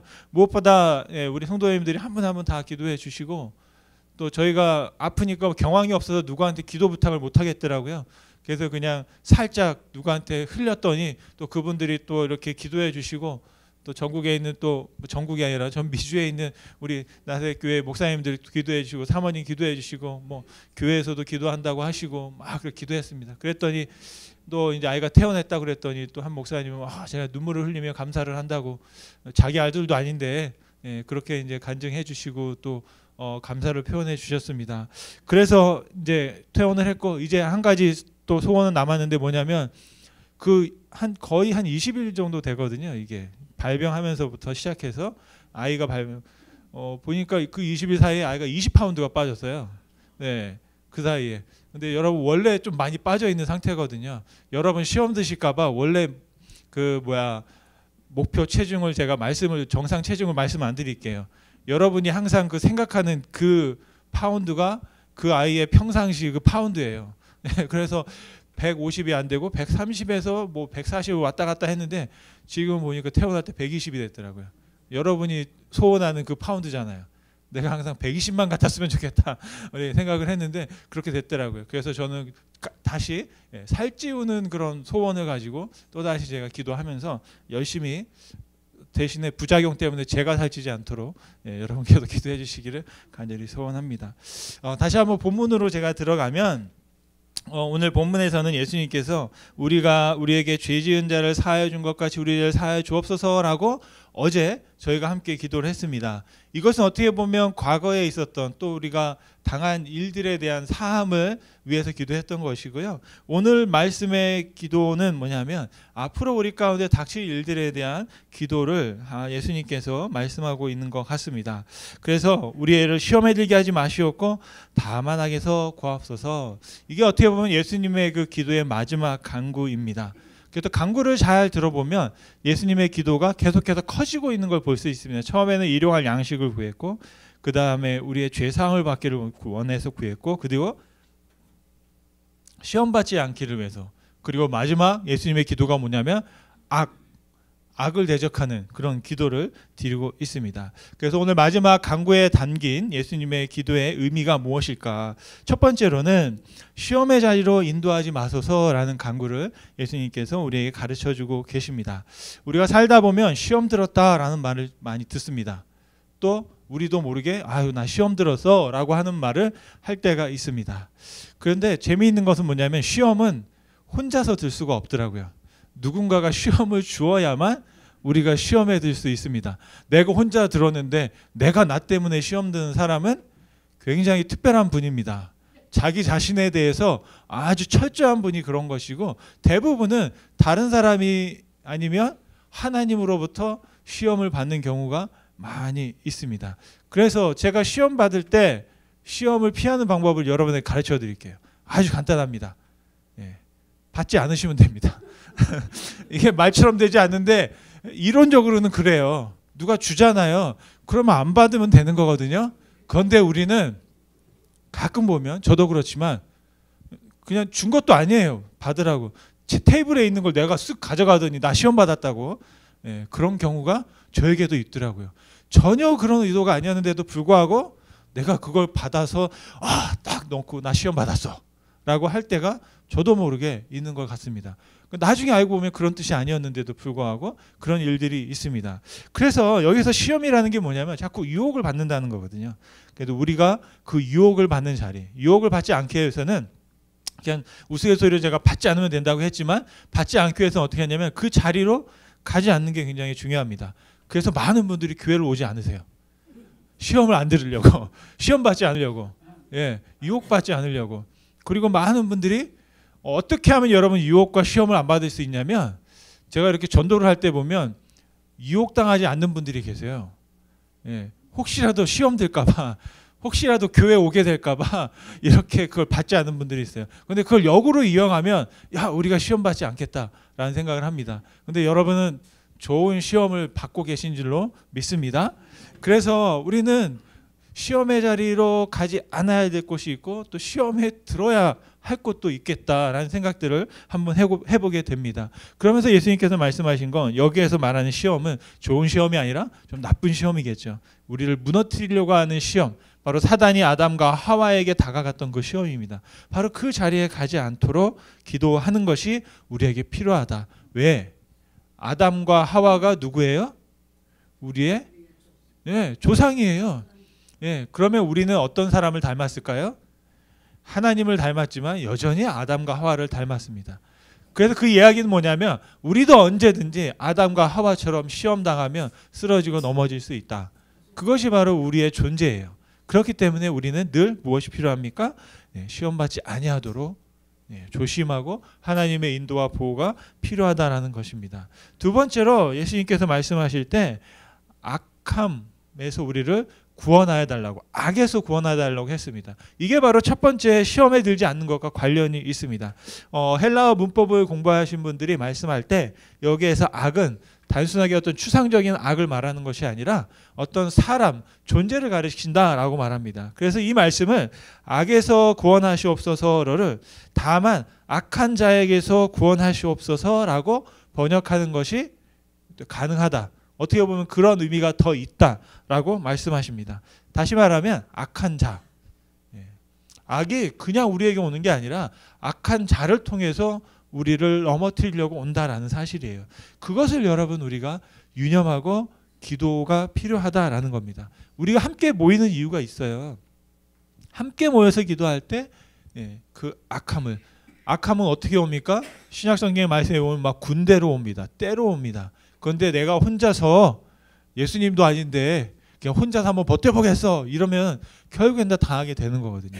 그래서 우리가 이렇게 연합해서 함께 기도하고 함께 모이고 함께 공동체로 있는 이유가 바로 이 악한 자가 군대로 몰고 올 때 우리가 그 마귀의 책략과 또한 그들이 우리 가운데 하고 있는 정죄를 우리가 이겨내기 위함인 줄 믿습니다.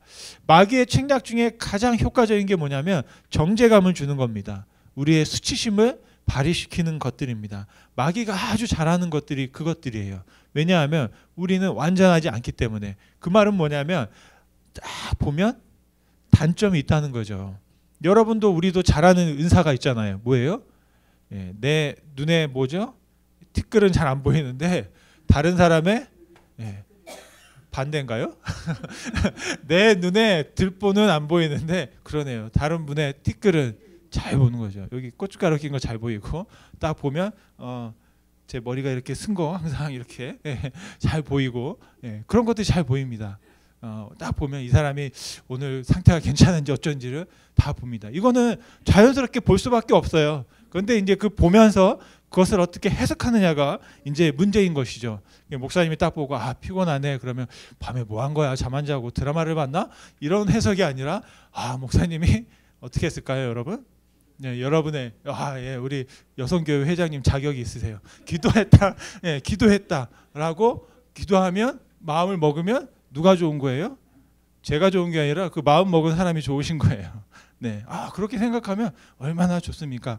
그러면 또 기도하게 되고 또 감사하게 되고 될 줄로 믿습니다. 그런데 그것을 바꿔서 정죄하는 방법으로 사단이 하려고 하는 방법을 쓰면 사단이 우리에게 자꾸 죄책감을 심어주고 우리를 넘어뜨리려고 한다는 것이죠. 예수님께서 이런 기도를 하게 된 이유가 저는 있다고 생각합니다. 뭐냐면 본인도 시험을 받으셨습니다. 시험을 받지 않았으면 이런 말씀을 안 하실 거예요. 여러분 인생을 살다 보면 그렇습니다. 내가 경험한 사람과 그것을 경험하지 않은 사람은 하늘과 땅 차이잖아요. 그죠? 언제 우리가 어른이 됩니까? 뭐 여러 가지 말이 있지만 자녀를 낳아보고 길러볼 때 그때 어른이 된다라고 이야기합니다. 그걸 경험하지 않으면 모르게 되는 거죠. 예수님께서 시험을 말씀하셨던 것은 그 시험이 얼마나 어렵고 힘든지를 아셨기 때문입니다. 예수님은 40일 동안 광야에서 마귀에게 시험 당하셨습니다. 그런데 성경을 보면 거기에서 끝난 게 아니고 누가복음을 잘 보시면 잠시 떠났다라고 되어 있습니다. 그 이후에도 예수님은 사역하는 동안에 많은 시험을 받으셨습니다.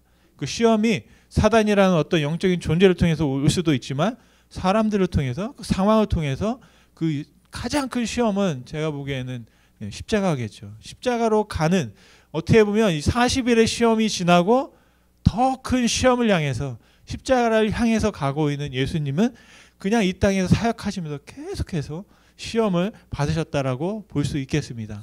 그러면서 예수님의 그 40일 동안의 시험을 보면 마귀는 타이밍을 기다리고 있어요. 제가 그 마귀가 시험한 그 때가 언제인가 봤더니 바로 시작하는 첫날 아닌 것 같아요. 성경은 40일 끝날 때쯤, 그러니까 40일 자정으로 11시 59분쯤 예수님께서 찾아간 것 같아요. 언제요? 이제 1분 남았다. 아니 이제 1초 남았다고 할 때, 그 마지막 이때만 견디면 된다.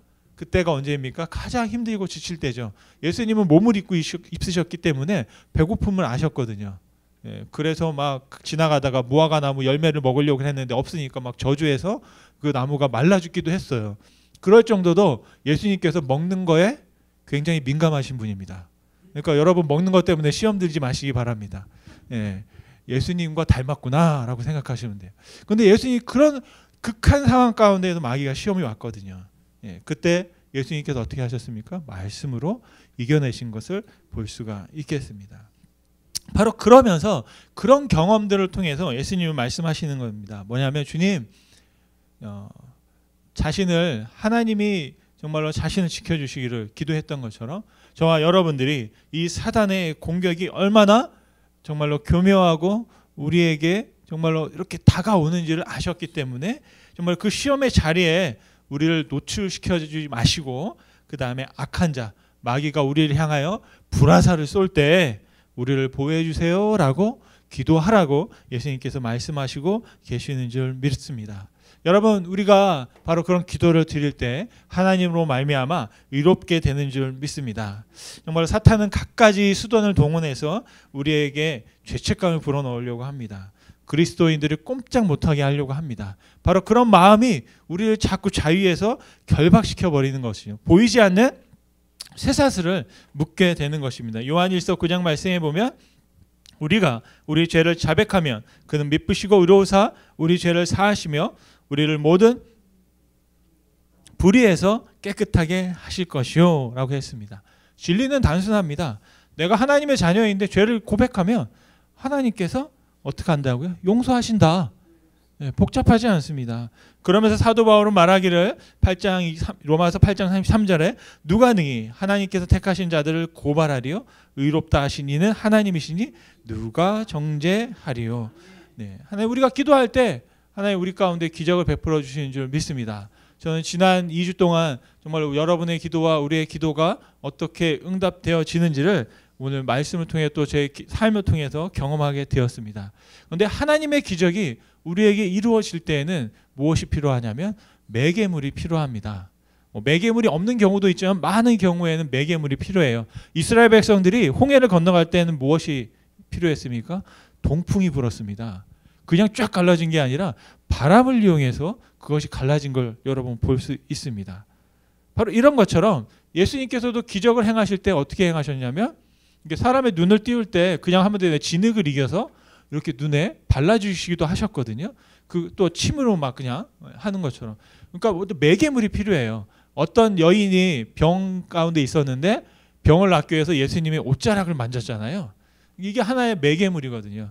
그리고 차마 말씀을 드리기는 참 그렇지만 물을 뭘로 바꿨어요? 포도주로 바꿀 때는 빈 항아리를 가지고 바꾸신 게 아니에요. 물을 채워라.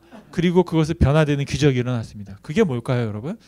저는 우리의 기적을 경험할 수 있기 위해서는 그런 매개물이 필요한데 그게 뭘까? 바로 우리가 이 일주일 동안 여러분들 계속 말씀드리고 있는 기도다라고 생각합니다. 하나님은 어떤 기적을 행하실 때, 우리 가운데 역사하실 때 어떻게, 무엇을 통해서? 기도를 통해서. 누구의 기도? 바로 여러분의 기도를 통해서 우리 가운데 하나님의 기적과 하나님의 뜻과 하나님의 일을 이루어 가시는 줄로 믿습니다. 여러분, 그러니까 어떻게 해요? 항아리에 무엇을 채워야 될까요? 기적을 채워야 되는 거예요. 기적을 채우기 위해서 무엇을 채운다고요? 기도를 채워야 되는 줄로 믿습니다. 우리가 바람을 불면 기도의 바람을 불면 그 바람을 통해서 여러분의 인생 가운데 홍해 같은 그 바다가 갈라지고 마른 땅을 건너가게 될 줄로 믿습니다. 여러분, 말씀을 마치면 우리의 기도를 통하여 우리 주지도면 마지막 그 예수님께서 말씀하신 것이 있습니다. 하나님의 나라와 하나님의 권세와 하나님의 영광이 여러분의 기도를 통하여 영원히 우리 가운데 함께할 수 있기를 간절히 축원드립니다. 우리 기도하시겠습니다.